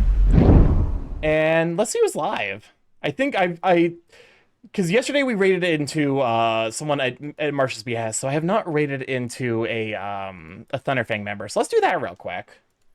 Let's see. Gasha was doing what? Apparently fighting vampire bats while shirtless, which, you know, respect. If you're gonna fight vampire bats, what are you gonna wear a shirt for? What's the shirt gonna do? Protect you from vampire bats? I don't think so. I could write over to Poppin. Let me see. I see Cyrus is live. Twitch.tv/team/Thunderfang. Why they cut that? Because they are cowards. Cowards, I say. Let's see. Actually, you know what? Let's trade over to Poppin. Poppin is doing his fundathon for school. So you know what? He's super duper sweet. Is he learning Spanish? Oh my god, he is learning Spanish. When a man wants to bite you, the shirt becomes for protection. Exactly. Use my emotes or whoever's emotes you happen to have. We're gonna read over to Poppin. Yo, what's Poppin? Heckin' sweet dog. Go support him. He was the host for the Average Andy, which is what I partook in Saturday. So anyways, if this is your first time here, I'm StarkyMorph, Big A Chaos Killing Internet, Variety Streamer, live every Monday, Tuesday, Thursday, Friday from 7 to 10 PNST. Mostly I play indie games. However, over the last year and a half, we've been learning some art. So if you'd like to see that, or last 2.5 years, we've been learning some art. So if you'd like to see that, feel free to stick around. Let's see. We got a blue sky if you'd like to pop in there, say all the sweet beans, see the curse come to the sweet beans post. We got the YouTube if you'd like to catch up on the VODs there, see what all we've been up to, see the artistic journey, as well as to catch up on the Danganronpa streams, which it did come out. You know, I did manage to successfully set it up so that way it came out this morning. So, you know, you can see the most recent nightmare. We got a Discord if you'd like to pop in there, say all the sweet beans, see the curse come to the sweet beans post. I almost put lab cat. There we go, but this is lab chat. And of course, we got the coffee sponsor. If you'd like to pick up some coffee from Dragon's Coffee with discount code StarkyMorph to get 10% off, help support the stream. Guess to get yourself some really high quality coffee. All right. I love you guys to bits. Thank you so much for hanging out. Hopefully it was, you know, a nice kind of comfy Tuesday stream for y'all. And I will catch you tomorrow where we're going to be working on more art. I will be working on the Borb. And then if that ends up going relatively quickly, we will pick up, let's see. Like, you can pick up on the thing I was working on for a bunch of people. But anyways, I love you guys to bits. See you then. Have a wonderful evening. Bye!